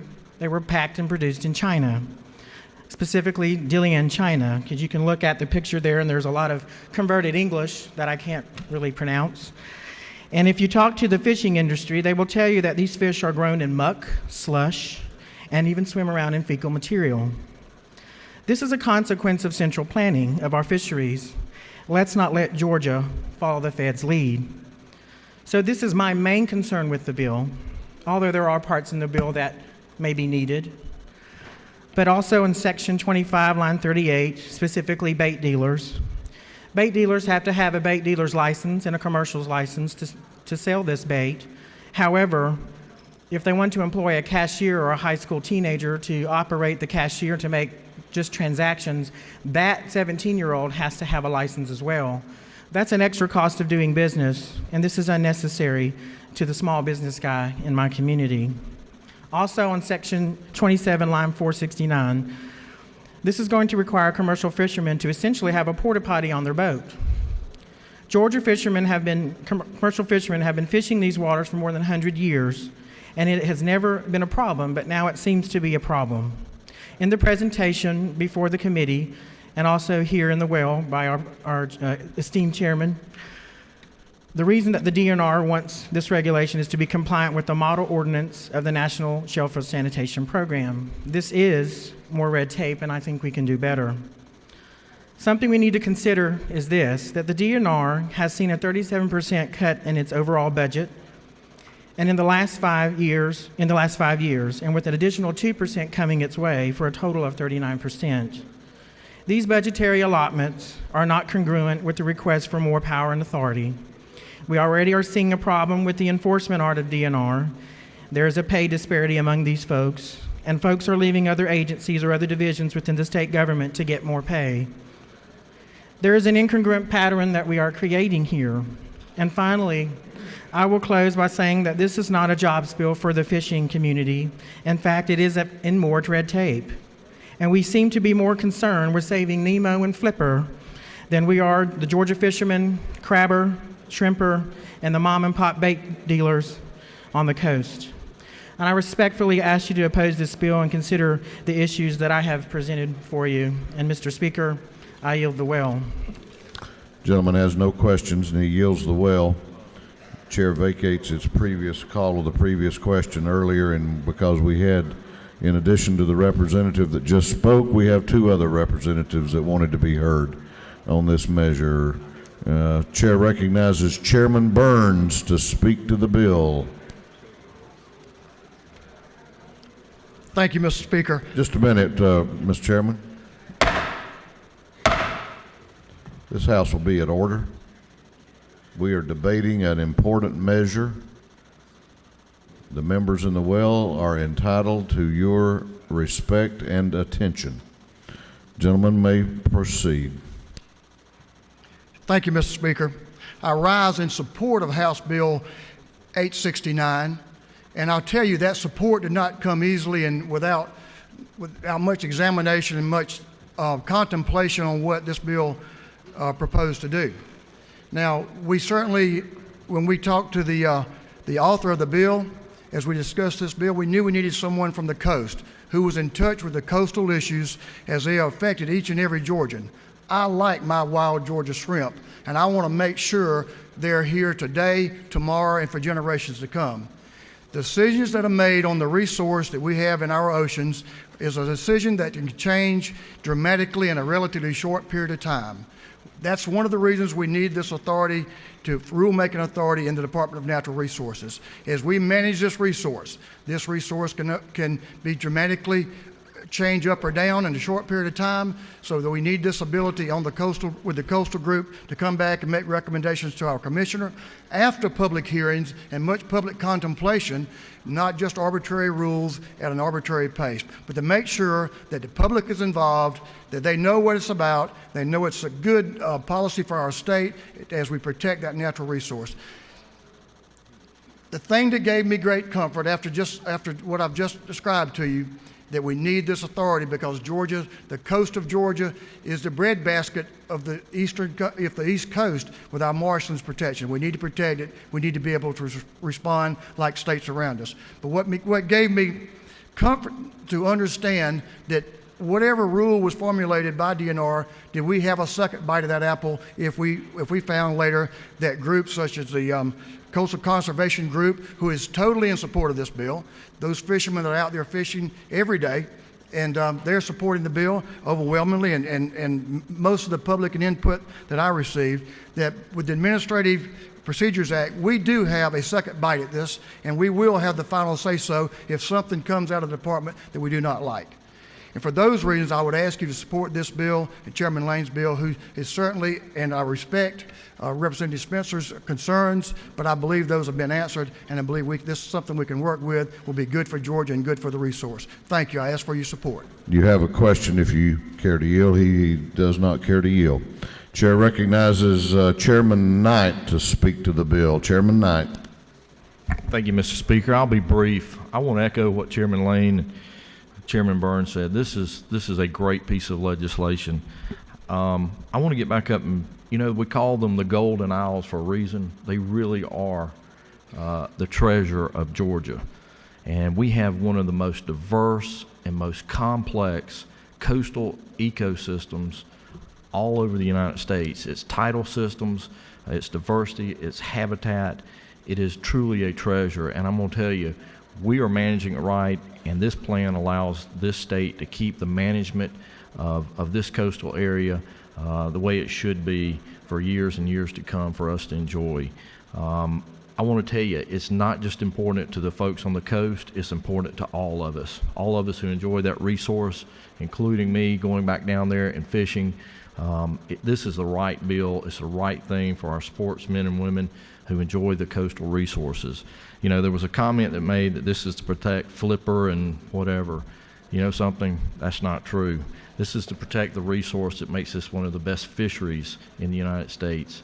And I want to let you know I'm in full support of this bill, and I hope you can support this bill too. Thank you. Gentleman has yielded the well. Now we have no further speakers on the bill. What purpose does Representative Baker? He waives. Is there any objection to the previous question being ordered? The chair hears none. The previous question is ordered. Is there any objection to agreeing to the report of the committee, which was favorable to the passage of the bill? The chair hears none. The report of the committee is agreed to. Shall this bill now pass? All those in favor of the passage of House Bill 869 will vote aye. Those opposed will vote no, and the clerk will unlock the machines.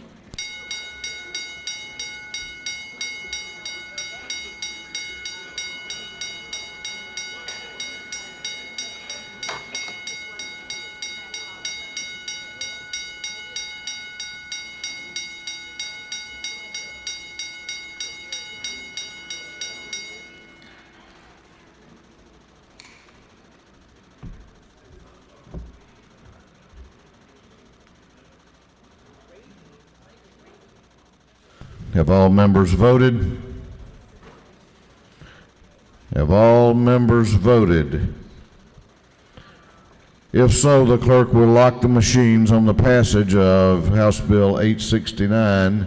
The ayes are 132, the nays are 21. This bill, having received the requisite constitutional majority, is therefore passed.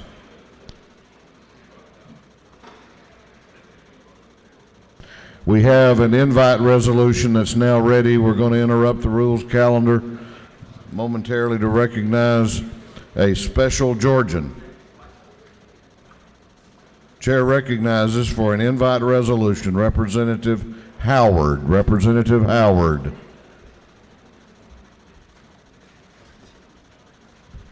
Good morning. I'd like to ask the clerk to read a resolution.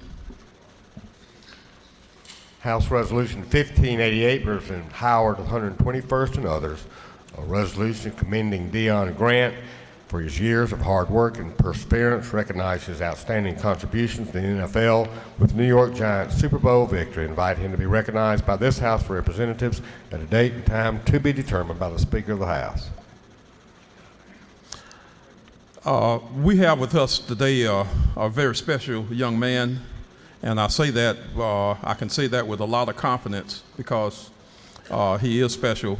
I watched this young man grow up practically from childhood, and I told him the other evening when I talked to him, I said, you know, Dan, I've been bragging on you. And I'm gonna be honest with you, he's had a lot of accomplishments. They just finished the Super Bowl. He won the Super Bowl 2012 champion. He's excelled in college to the national championship and won that at the University of Tennessee. And he carried his high school team to the state championship and won that. And what I mean by bragging, I was not bragging on any of those accomplishments, which were great. What I was bragging on is that Friday night, after the Super Bowl, this young man had won the Super Bowl. He came home to Augusta, Georgia, to the school that he graduated from, to spend time with the young men in this community that we live in. And he not only came and spent time with them, like halftime to get the television cameras to take a photo op. I got a call after the game. It was a rivalry game, Laney and Josie, if you know much about Augusta. That was a big game. I mean, sellout crowd, turning people away and all of the good stuff. I had gone home, and I got a call from one of his former coaches to say, what happened to you? Where are you?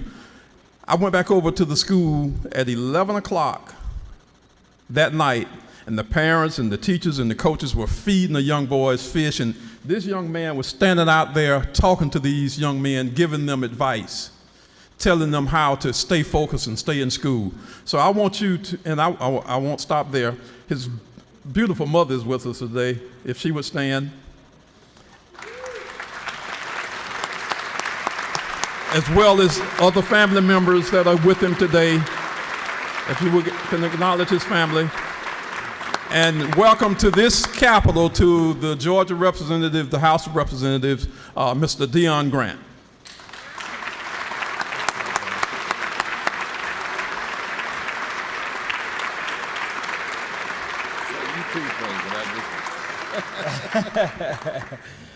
Good morning. It is my esteemed pleasure to receive these presentations. I'm truly blessed and honored, to be in a position to represent God first, my family, and also the state of Georgia.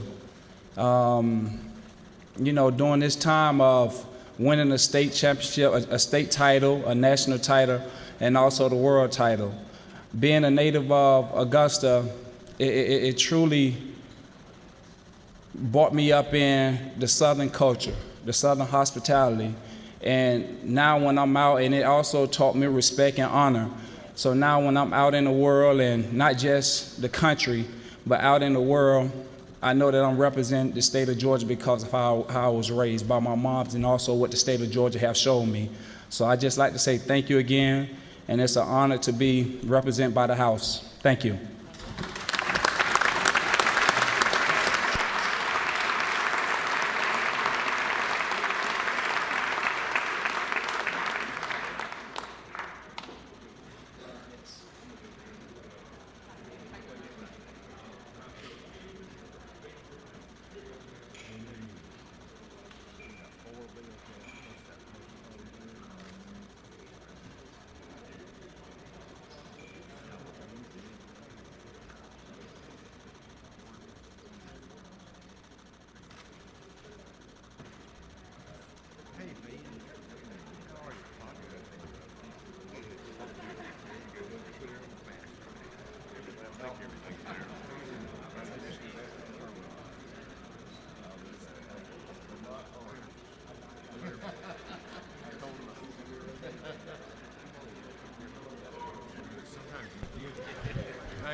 Dion Grant and his friends will be out in the anteroom. If you wish to greet him, we're going to continue on the rules calendar.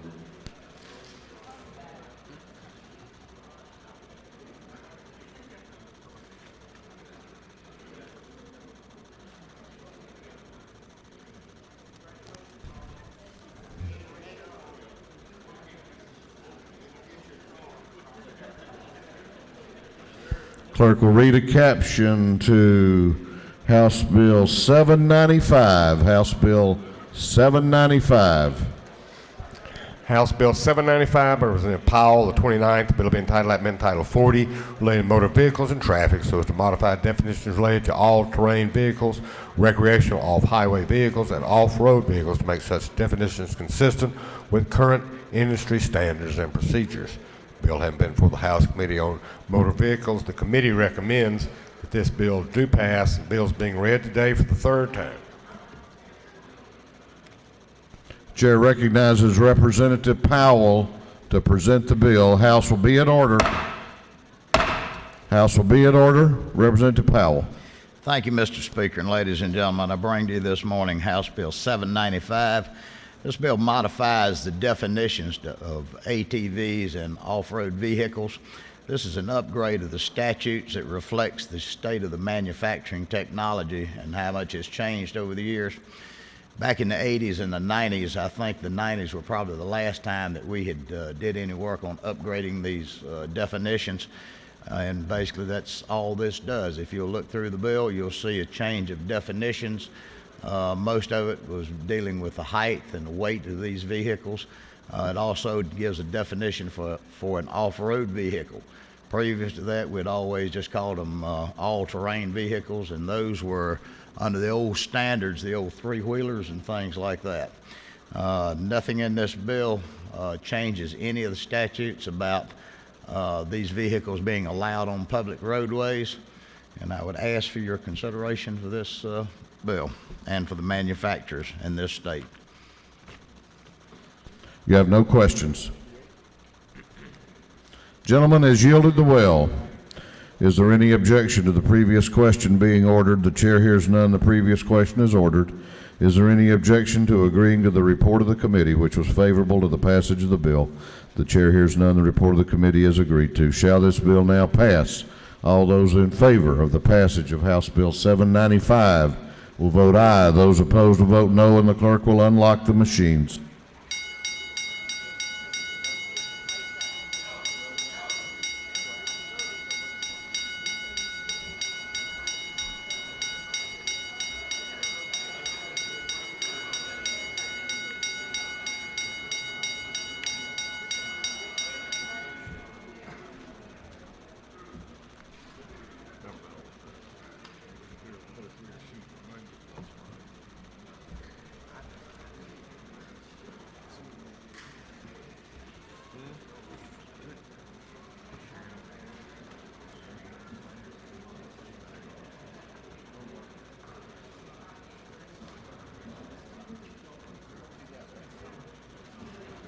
Have all members voted?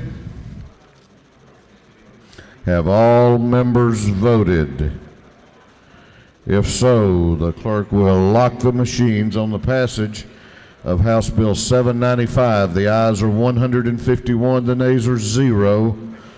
This bill, having received the requisite constitutional majority, is therefore passed. Clerk will read the caption to House Bill 372. House Bill 372. House Bill 372 by Representative Allison of the 8th, a bill to be entitled Act amending Code Section 1764 relating to authorization of posting of cash bonds generally, furnishing receipt to persons for posting bond, recordation and receipt on bond docket, disposal of unclaimed bonds, so to provide for the release of unclaimed bonds 1 year after the surety is released. Bill having been for the House Committee on Judiciary and Non-Civil. That committee recommends that this bill do pass, and it's being read today for the third time.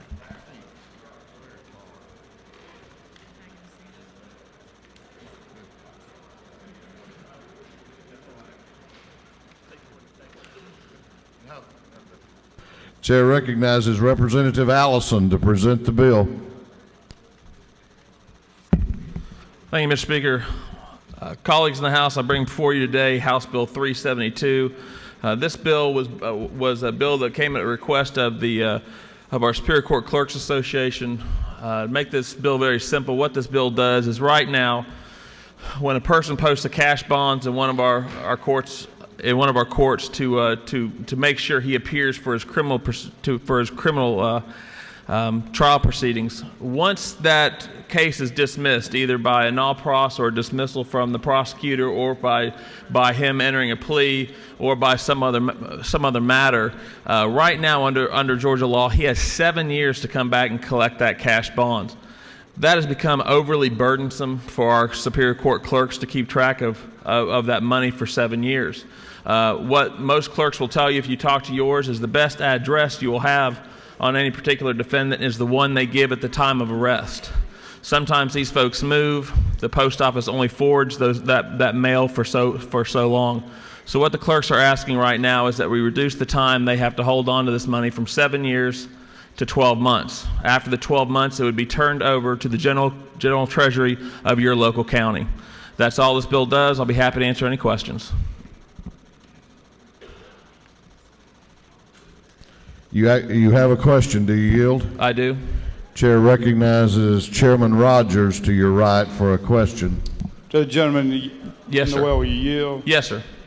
You mentioned cash bonds, and now under the present law, it's 7 years. They can hold it for 7 years. That's correct. Okay. Will you further yield? Yes, sir. On a felony case where an individual enters a plea of guilty and a cash bond is still held, you said by the clerk, correct? That's correct. If he posted with the clerk, that's correct. Who else could he post it with? Typically, some places have state courts, so if they have a clerk of court or a probate court, but all felonies are handled by superior courts in the state. Okay. So further yield? Yes, sir. So in a case that happened 2 years ago, and an individual gave a bad check, and he's charged with a felony, he enters a plea, is it not true, of guilty, that defendant still has 7 years to release the cash bond of, say, $1,200. Is that correct? In this case, if you had a criminal defendant who was arrested for bad check, and the judge posted a bond of $1,200, he walked in there with $1,200 in cash and posted that bond. From the moment he is either convicted, or the district attorney may null pros the case, or he enters a plea, he would have, under current law, 7 years from that date to go pick up that cash. Under this bill, we would change that to 12 months. Okay. Does that make sense? Well, will you further yield? Sure. So I just point of clarification. Right. In a case now that I know of that's 2 years old, person served time in jail, family puts up a cash bond for the amount of the bad check. Right. What I hear you saying now, they have 7 years to release it. Right. Any case right now, this law would go into effect upon signature of the governor, and that's when it would change. But right now, that is correct. The clerk would have to hold that money for 7 years. All right. Will you further yield for one more question? Sure. To get, under present law, how do you get the $1,200 released? Is it by the DA, by the prosecutor? You can take either the plea or the conviction, and the clerk has a motion where they release the money. Okay. Will you further yield? Sure. So you're telling me the DA does not have that authority, but the clerk has the authority to release. The clerk is holding the money if it's a cash bond. Okay, but he does not have the authority to release the money unless the DA authorizes it. Is that correct? I would usually say either there will be some kind of judicial order, either a dismissal. A district attorney can dismiss the case. They do not have the authorization to release the bond. That is a bond that is posted by a Superior Court judge in this case, and only a motion from a Superior Court bond, a disposition, that means he either pleads guilty and or the case is dismissed, will that money be released. Further yield. Sure. So you got a... I'll be happy to come back to your desk. No, this is educational. Sure, I understand. So you got a person that has served time, committed a felony for bad check. Okay. He's paid his dues. Family put up a cash bond, and it's for a bad check, and you're trying to recover the bad check. Is that not true? Every case has different particulars, Representative Rogers, and I would tell you that in my judicial circuit, I'm just speaking for myself, if someone puts up the money for the bad check, oftentimes that money is used to reimburse the person they wrote the bad check to. So oftentimes it's turned directly into fine money or reimbursement for that. So you're telling me that all 49 judicial circuits can be different on how they release these funds? That's not what I'm saying. You're talking about a very specific crime, that crime being a bad check. Oftentimes, I'm just talking about my judicial circuit. My judicial circuit where I serve, bad checks, even a felony bad check can oftentimes go through our magistrate courts. And they will collect and then turn it over to Superior Court if that person wants a jury trial or something of that nature. Okay. We may need to further discuss it. That's fine. Thank you.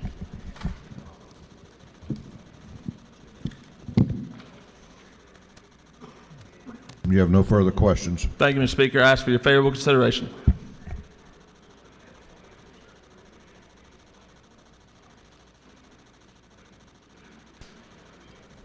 Is there any objection to the previous question being ordered? The chair hears none. The previous question is ordered. Is there any objection to agreeing to the report of the committee, which was favorable to the passage of the bill? The chair hears none. The report of the committee is agreed to. Shall this bill now pass? All those in favor of the passage of House Bill 372 will vote aye. Those opposed will vote no, and the clerk will unlock the machines.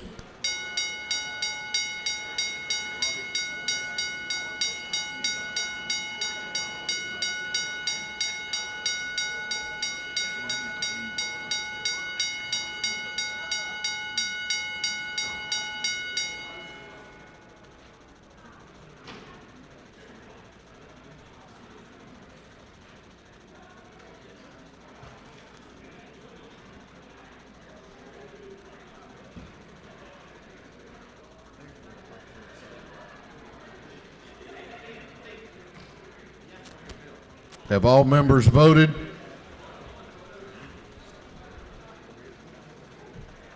Have all members voted?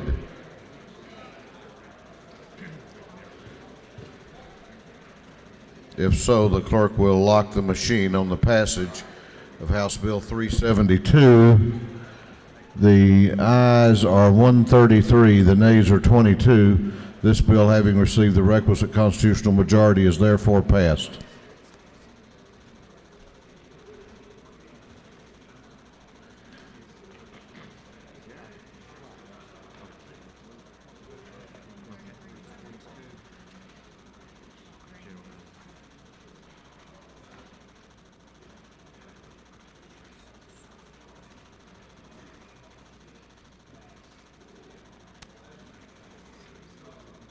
Clerk will read the caption to House Bill 776. House Bill 776. House Bill 776 by Representative Sims of the 119th. The bill will be entitled when relating to primaries and elections to provide that nonpartisan elections for members of consolidated government shall be considered county elections and not municipal elections, to provide for legislative intent. Bill having been for the House Committee on Governmental Affairs, the committee recommends that this bill do pass. The bill is being read today for its third time.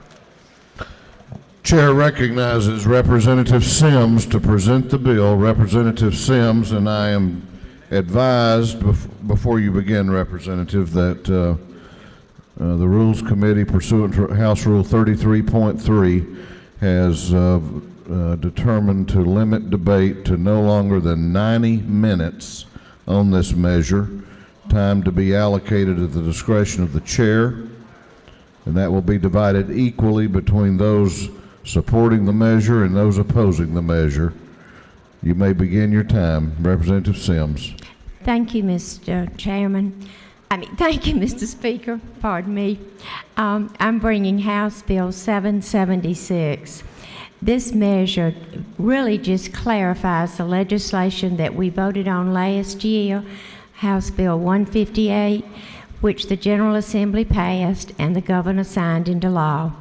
It only impacts a handful of consolidated governments in this state.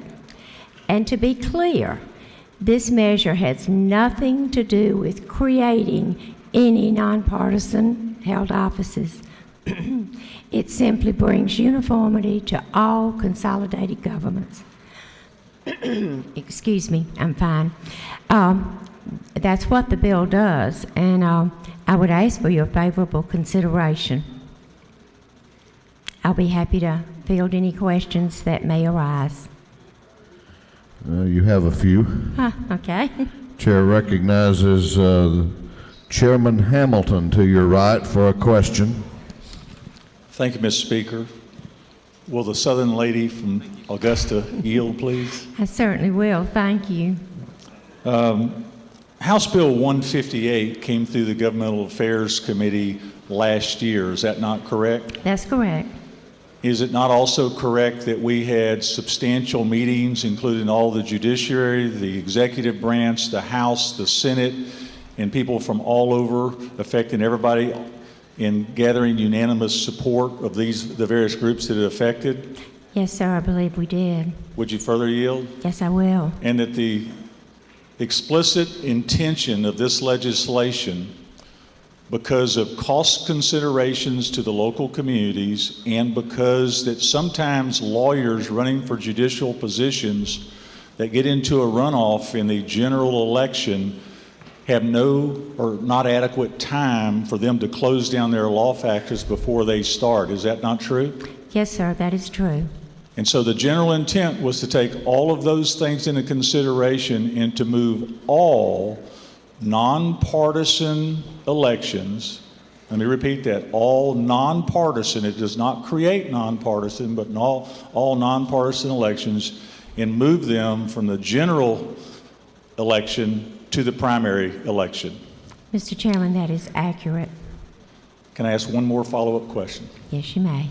So all this bill does is during the off season, we discovered that when consolidated governments was created, that there was a provision in there that we were not aware of. Legislative Council missed when we created this legislation. And all this does is go back and change so that it turns into a county election, and therefore all elections will be consistent across this great state. All nonpartisan elections will be held in the primary should this bill pass. That is correct. That was the intent of the original legislation. Thank you very much. Yes, sir.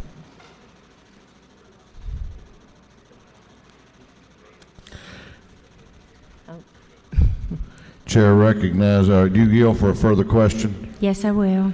Chair recognizes Representative Frazier to your right for a question. Thank you, Mr. Speaker. Does the lady yield? Yes, I will. Is it not true that the Augusta-Richmond County delegation here in the House of Representatives have 5 members, and that not one of those members beside yourself was aware of this legislation being brought before by you? Well, I think last year you voted on House Bill 158. This is redefining House Bill 158, simply clarifying that bill. So you must have had an awareness of that. Does the lady further yield? Yes, I do. Isn't it customary that when we do local legislation like this that will affect Augusta-Richmond County, that is often done through a resolution by our Board of Commissions? This is not local legislation. It will affect Augusta-Richmond County. We are one of the consolidated governments. And also, can you tell me how many consolidated governments will this affect? This will impact 3, 4, 5. Does the lady further yield? Yes. Is it true that I am feeling like I am not a part of this delegation that you are a part of, and I feel like you are a delegation of one representing Augusta-Richmond County? I certainly hope not. I never intended that to be having you feel that way. I apologize if you do. Thank you. You're welcome. I yield the well. I ask for your consideration and a favorable vote. Thank you, Mr. Speaker. lady has yielded the well.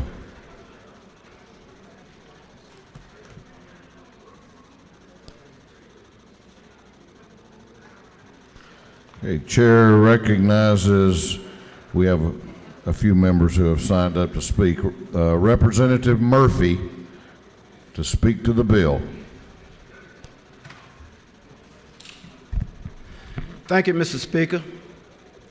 Ladies and gentlemen of the House, good morning and happy Friday. I'm really impressed that the Rules Committee established 90 minutes of debate for this particular bill. Apparently, it has generated a lot of concern and a lot of interest. I rise to oppose House Bill 776 because it would mandate that every consolidated government with nonpartisan elections, I think we all have nonpartisan elections, move their elections from November to July. But there's a special point about this. The citizens of Augusta, Richmond County in 1996, by way of a referendum, elected to consolidate Richmond County and the city of Augusta into what is now known as Augusta, Richmond County.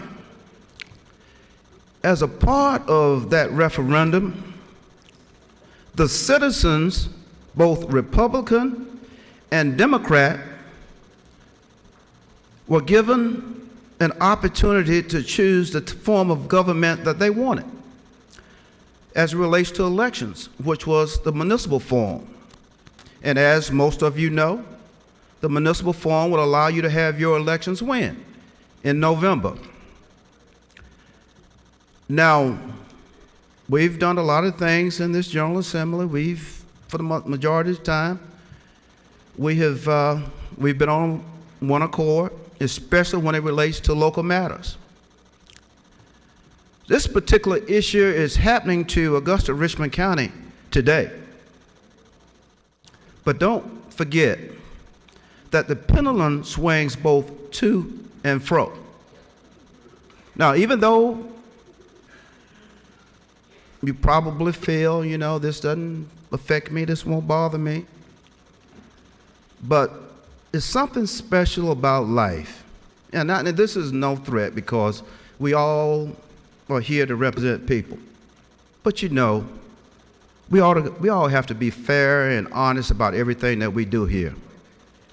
Now, the best thing for us to do is to reject House Bill 776, and if you just gotta have it, send it back to the committee that approved it, amend it, whereas we will create another referendum and send it back to the people that decided that they wanted a consolidated government and the form and which they were willing to abide by. So, as I close, just a simple request. Let's reject this. Let's send it back to the committee. Let's amend it. Send it to the people of Augusta, Richmond County, and let them make the decision. Because one of the mottos that we have here in this wonderful house of the Georgia House of Representatives is that we all promote what? Local control. Mr. Speaker, if there are any questions, I'll be happy to answer. You do have a couple of questions. All right. Thank you, Mr. Speaker. Chair recognizes Chairman Hamilton to your right for a question. To my friend in the well, will you yield? Yes, sir, Mr. Chairman. I've always known you to be fair-minded, and I have one question here for you I'd like to ask, and is it not true that during the Governmental Affairs Subcommittee hearing, the Governmental Affairs Full Committee meeting, and up until this date today, not a single question or voice of opposition has ever been raised in any of those committee meetings or to me as chairman of this committee. Is that not true? Mr. Chairman, I really thank you for that question. The truth of that question is we were aware, by way of the opinion from the Attorney General, that our community was not affected. So what has happened? Because of the ruling by the Attorney General that the municipal forms of government as it relates to elections were not affected, we were anticipating that our election will go on in November. Well, obviously, that's not the opinion that I had. And once again, is it not true that I've heard no opposition up until this time, and now you have your 90 minutes to debate it? That's all I want to clarify. Well, the clarification, Mr. Chairman, is the fact that the Attorney General of the great state of Georgia rendered his opinion that the municipal government, the municipal form of government that we have as it relates to elections, was not affected by the legislation that was passed last year. And therefore, I'm sure that is the purpose in which the author is presenting this bill, sir.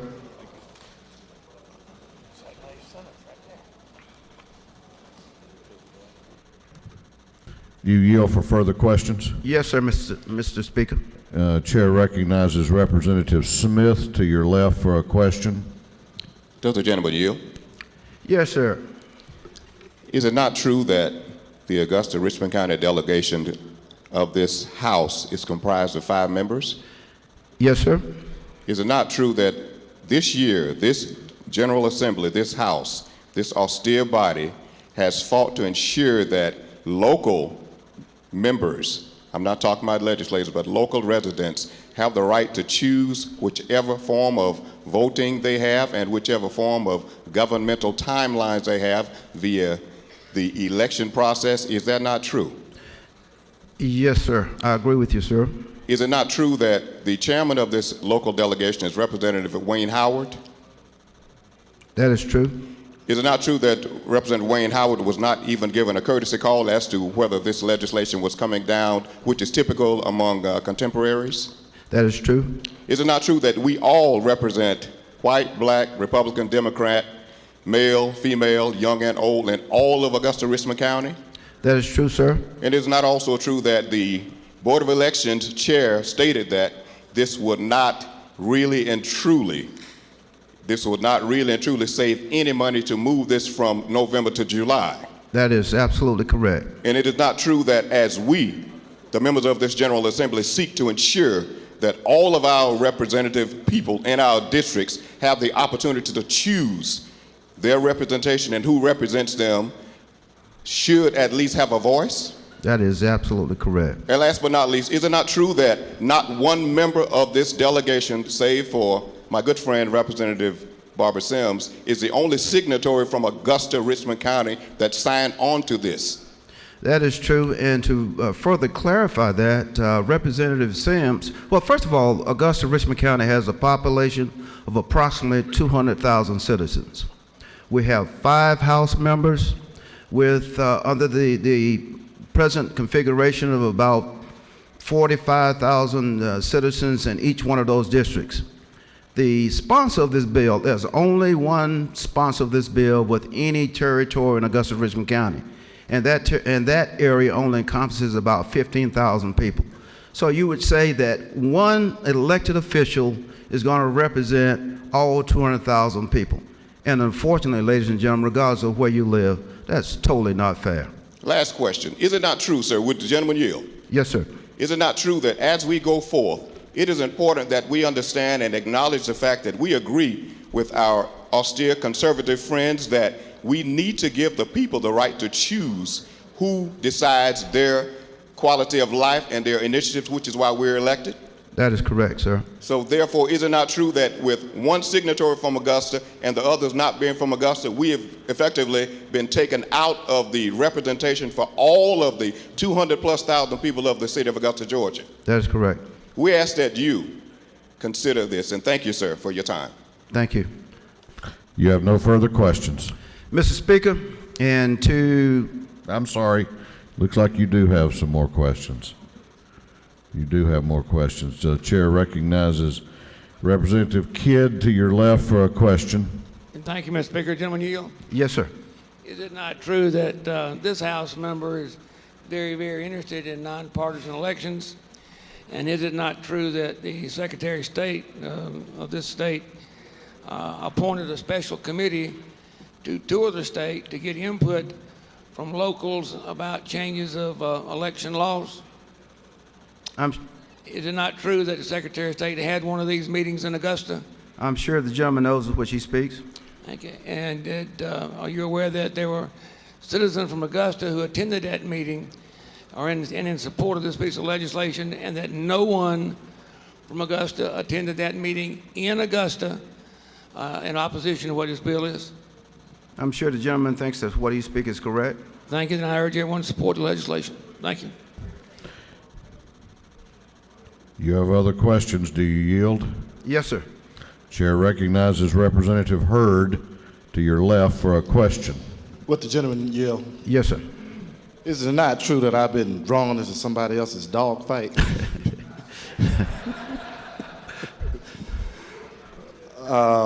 With your further yield, yes, sir. Seriously speaking, though, is it not true that Athens-Clarke County is a consolidated government, and that we were never conferred on this bill that has broad repercussions, possibly? Is that not true? That is correct. And it would have been nice that if a bill that was going to affect the county that I lived in, that if the author of the bill would have at least given me a courtesy to say, look, I have something that may affect you, and what do your people think about it? That is correct, sir. Thank you, sir. Do you yield for further questions? Yes, sir, Mr. Speaker. Chair recognizes Representative Frazier to your right for a question. Thank you, Mr. Speaker. Does the gentleman yield? Yes, ma'am. Is it not true that you love Augusta, Richmond County, and that we would like to contain local control of our business in Augusta, Richmond County without having the state come in and dictate to us when we should have our nonpartisan elections? Yes, ma'am, I do, as well as the complete state of Georgia. Madam Frazier, I'm not asking anything of anyone else that I wouldn't ask of myself. Thank you. You have no further questions. Mr. Speaker and ladies and gentlemen of the House, I humbly ask that you reject House Bill 776, and I yield the well. Gentleman has yielded the well. Chair recognizes Representative Howard to speak to the bill. Representative Howard.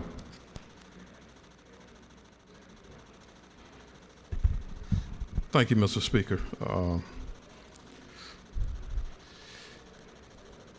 I come to the well today probably making history, because I've been here for 6 years and I've not been to the well 2 days in a row since I've been here.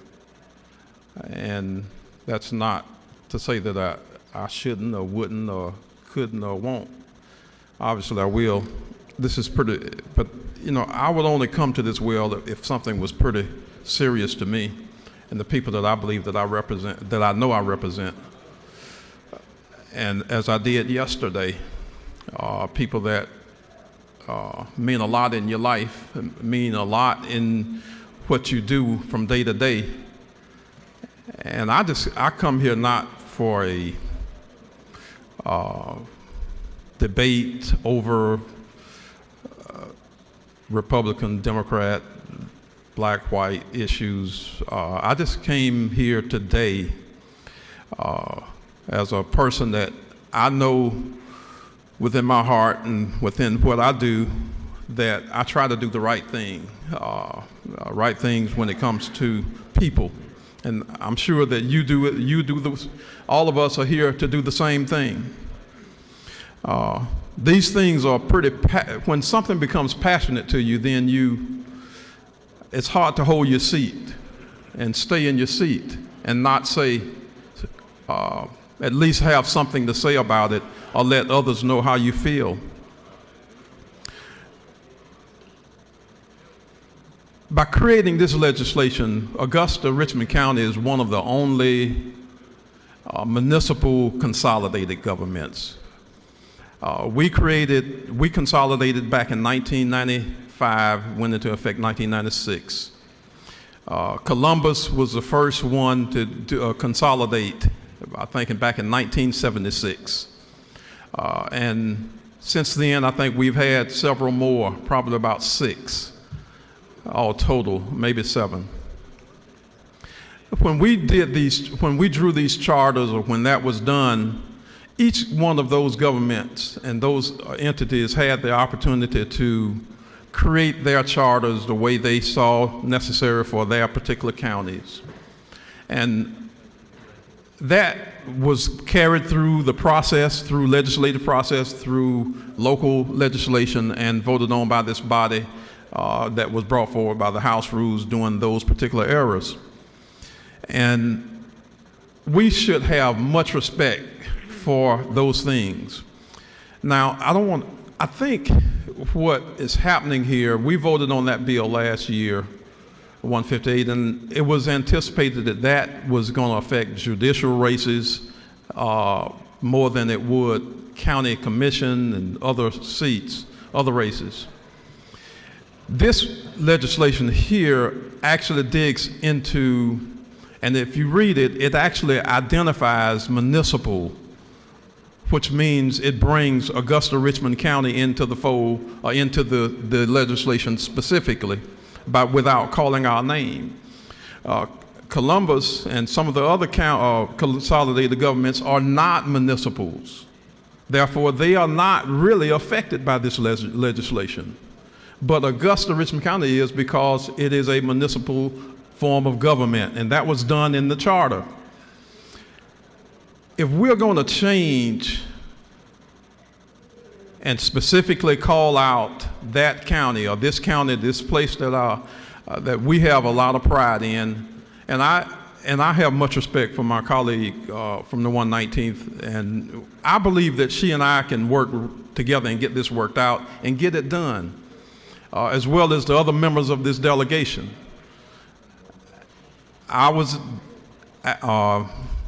She supported me as chairman, and I've never turned my back on her, or neither one of the members of this delegation, and I will not do that, because everyone is important. I come to you today to say that if this was something that would just affect the state of Georgia as a whole, yes, we can take on legislation like that, but this really is specifically for Augusta Richmond County. And if it is, when you work around and do legislation like that without letting it be known that that's what it is, and not giving the true meaning of what the legislation is, that's why we have to get out of our seats, and that's why I came here today. I stand here today to say, if we're going to interfere with local legislation that's already in place for a particular county, then this body, I compare this body to my family. And I feel a part of this body, which is my family as well. And it's one thing, I come up in, just like you heard me earlier today, talk about the young man that was here. We come up in poor neighborhoods where, yeah, we didn't have a lot of money, but we did have a lot of pride. And I had 5 brothers, and we fought among ourselves day to day. But if somebody else got in our business or came and tried to bother one of the brothers, then that was really not welcomed in the family. And our county is the same way, and your county is the same way. You don't want someone coming in your county telling you how to run your county, whether it be the state or the federal or anyone else. And what I'm saying is, let us try to work this out and send it back to the committee.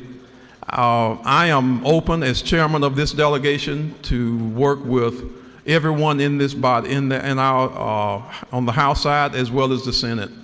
And I humbly ask you to reject this legislation, because what it does is, in July primaries, and I went back and looked at some numbers, and I'll do this and say this and I'll be done. In the July primaries, on an average, there are 12 to 20% turnout in elections. and this is an important piece, please hear me on this. In July, primary elections, the turnout for elections ranged between 12 and sometimes lower than that, depending on the impact of the race or the importance of a race to a local community.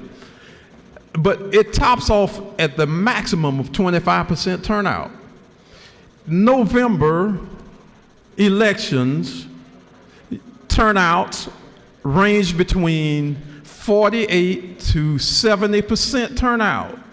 So why would we move a race from where people normally vote the heaviest to a period where it's less turnout? This country was built, this state was built for us to have a democracy where people participate in the process, and not for us to move the process away from where people, and that's why we've gone and we've done some things as elections are concerned. We're doing Saturday voting now to encourage people to vote when they are not working. And I'm saying let's not move the process away from the people, but keep it close to the people where they can participate in the process. And if the city of Augusta wanted this, the county, they would send us a resolution. They would send us something, they can actually do it by home rule. We have a home rule policy that the state has adopted where 2/3 of the local commission can actually change this on their own. So I say this is really not a battle that we need to have in here. And let's send it back and let us try and work it out ourselves. And that's where I come from today, because I don't come up here often, and you know that, and unfortunately or fortunately, whatever it may be, I'm here today as I was yesterday for something that is very important to me. Thank you. I yield the well. Gentleman has yielded the well. Chair recognizes the chairman of the committee, Chairman Hamilton, to speak to the bill. Chairman Hamilton.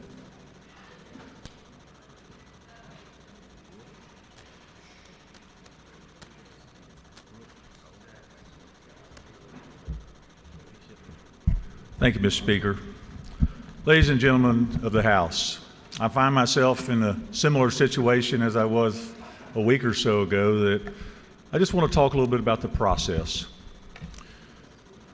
We as General Assembly members, we have the right to drop any piece of legislation that we want to, and we all have the opportunity to read legislation, view legislation. We send out many announcements when the bills are going to be heard in both subcommittee and in committee.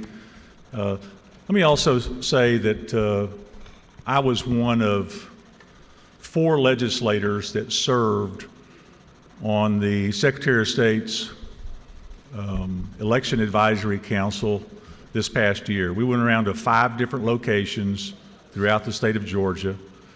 As Representative Kidd said, one was in Augusta. It was attended by citizens. It was attended by county commissioners, by local elected officials.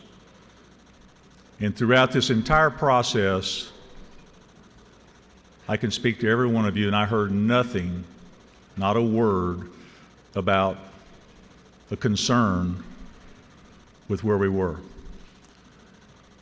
Once again, I can tell you, all that know me, every single time that I have a committee meeting, I come up here to the well, announce to the people, to the audience here, the members of the House, to say that we have a full governmental affairs committee that day. We send out announcements for the subcommittees. We send out announcements for the committees. There's nothing being done in secrecy. There's nothing being done behind someone's back. Also want to remind you, I remember this day very vividly last year when Representative James Mills authored this bill.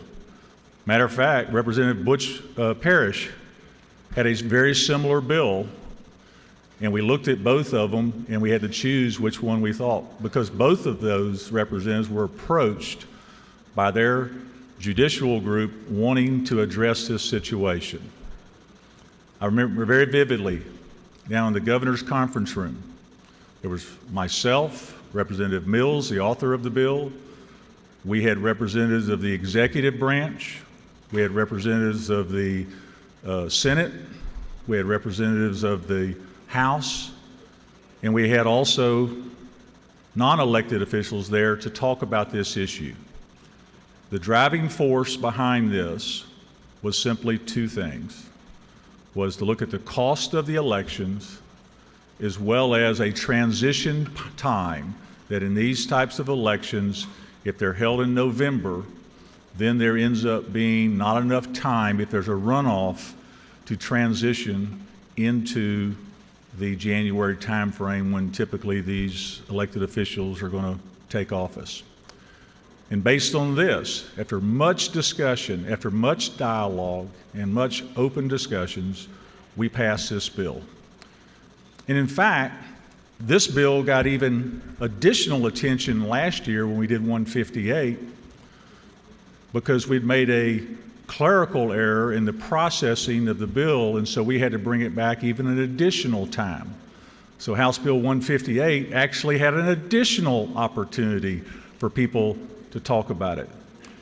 So I respect everybody in this body, but I think it's important to understand the process that we use here.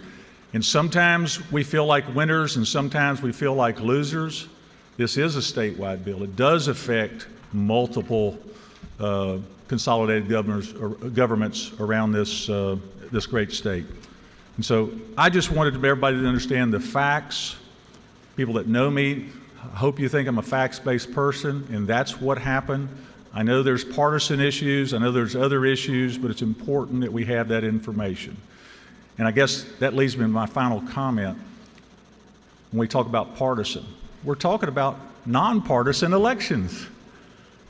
We're talking about nonpartisan elections. We're not moving anybody into a nonpartisan. We're talking about people that are on the ballot in nonpartisan elections. Mr. Speaker, I will yield the well and ask for your favorable consideration for this passage. Thank you very much.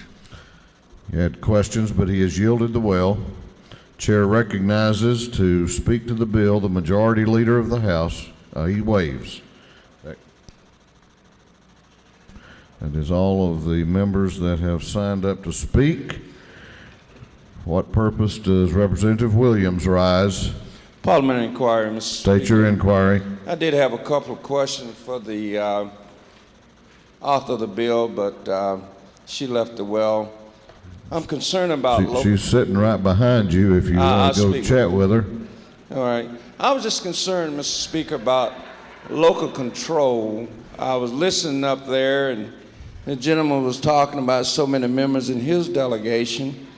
Unfortunately, like the CAB, we have 180, but we were looking to have 19 that left the county. Sometimes we do have dogs in the fight, but we do have sometimes a couple of little chihuahuas. So I was wondering when the 181 will leave DeKalb County and start paying their taxes over there since they are now members. I was just wondering. I'm not sure that I have an appropriate answer to your inquiry, Representative. Thank you, Mr. Speaker. All right, is there any objection to what purpose does Representative Dukes rise? Mr. Speaker, I would like to ask to be excused from this vote pursuant to House Rule 133. Gentleman has that right, and the journal will so reflect. What purpose does Representative Howard rise? Mr. Speaker, Parliament. State your inquiry. Isn't it true that when the Secretary of State's office came to Augusta, and I think we've got to do a better job of this, that I live there and I have phones all over the place as well as emails, and I only learned about this meeting after the meeting was held by reading it in the paper. I'm not sure how you found out. Well, isn't it true, further true, that if I had known, I would have participated in that process because I If the love the gentleman state so very states. dearly, as well as everyone in here. Is it not true? If the gentleman so states. Thank you. Is there any objection to the previous question being ordered? The chair hears none. The previous question is ordered. Is there any objection to agreeing to the report of the committee, which was favorable to the passage of the bill? The chair hears none. The report of the committee is agreed to. Shall this bill now pass? All those in favor of the passage of House Bill 776 will vote aye. Those opposed will vote no, and the clerk will unlock the machines.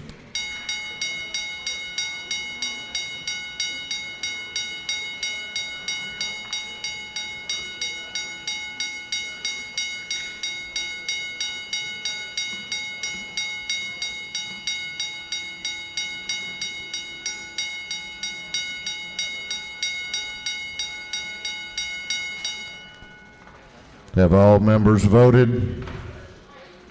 Have all members voted?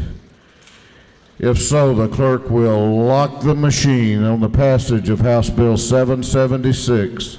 The ayes are 95, the nays are 58. This bill, having received the requisite constitutional majority, is therefore passed. Clerk will read the caption to House Bill. What purpose does Representative Murphy rise? You're going to have to press your button. Mr. Speaker, Mr. Speaker, I'd like to serve notice that I would like to have this bill serve notice to be reconsidered on the next legislative day. Gentleman has that right. Gentleman has served notice that he will ask this House on the next legislative day to reconsider its action in giving a constitutional majority to House Bill 776. Clerk will read the caption to House Bill 419. House Bill 419. House Bill 419 by Representative Mitchell, the 88th, bill being entitled Act Title 44 relating to foreclosure in general, change the time for the delivery of a notice of initiation of foreclosure proceedings. Bill having been for the House Committee on Judiciary. The committee recommends this bill pass by committee substitute. Bill is being read today for the third time.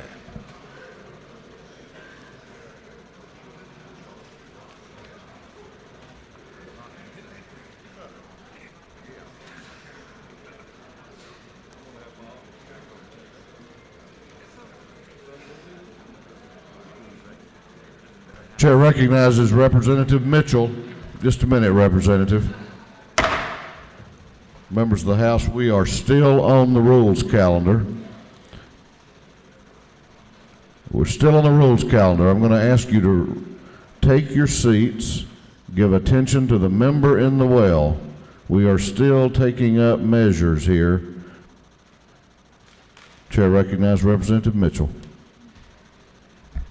Thank you, Mr. Speaker, and ladies and gentlemen of the House.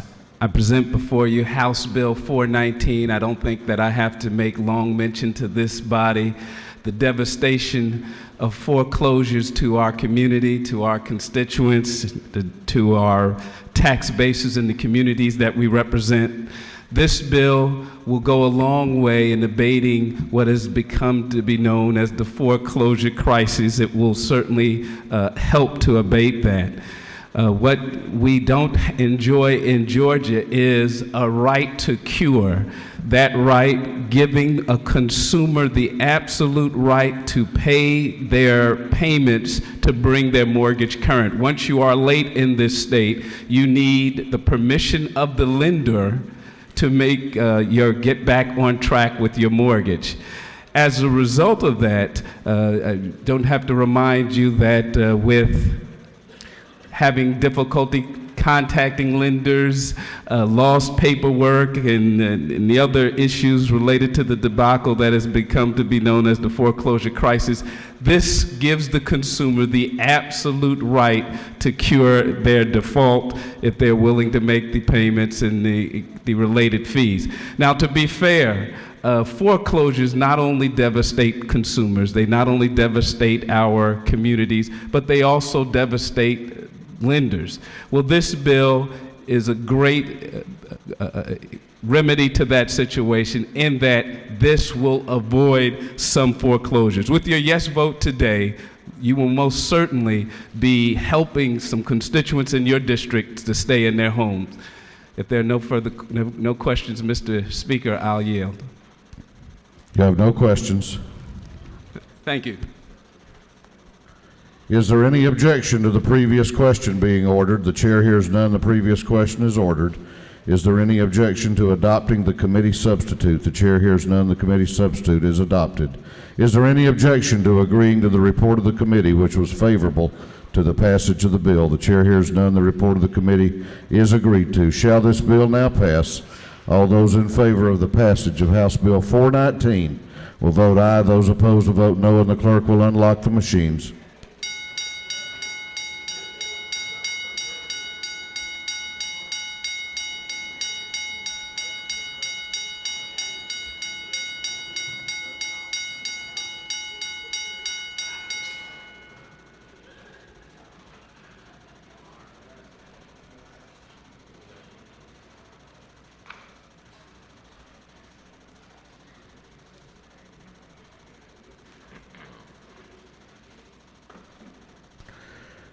Have all members voted? Have all members voted? If so, the clerk will lock the machine on the passage of House Bill 419. The ayes are 143, the nays are 8. This bill, having received the requisite constitutional majority, is therefore passed. Chair will postpone until the next legislative day action on House Bill 863, which was on the rules calendar for the first time on yesterday. If you have an announcement, you need to make your way to see the messenger and sign up for an announcement.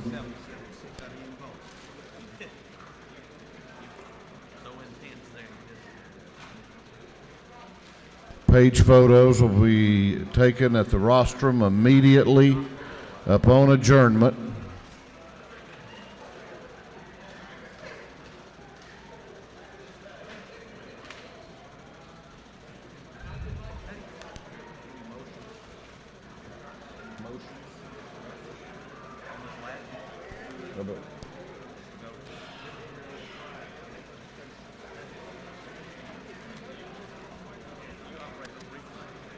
All right, if you have an announcement and you've signed up, make your way down to the front. While members are doing that, what purpose does Representative Williams rise?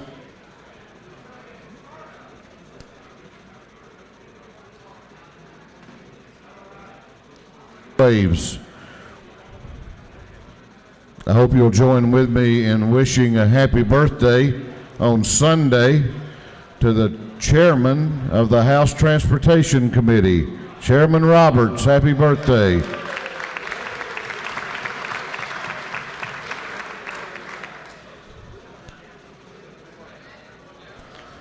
Chair recognizes Chairman Rice for an announcement. Thank you, Mr. Speaker. The House Motor Vehicles Committee will meet in the ante room upon adjournment to vote on a bill.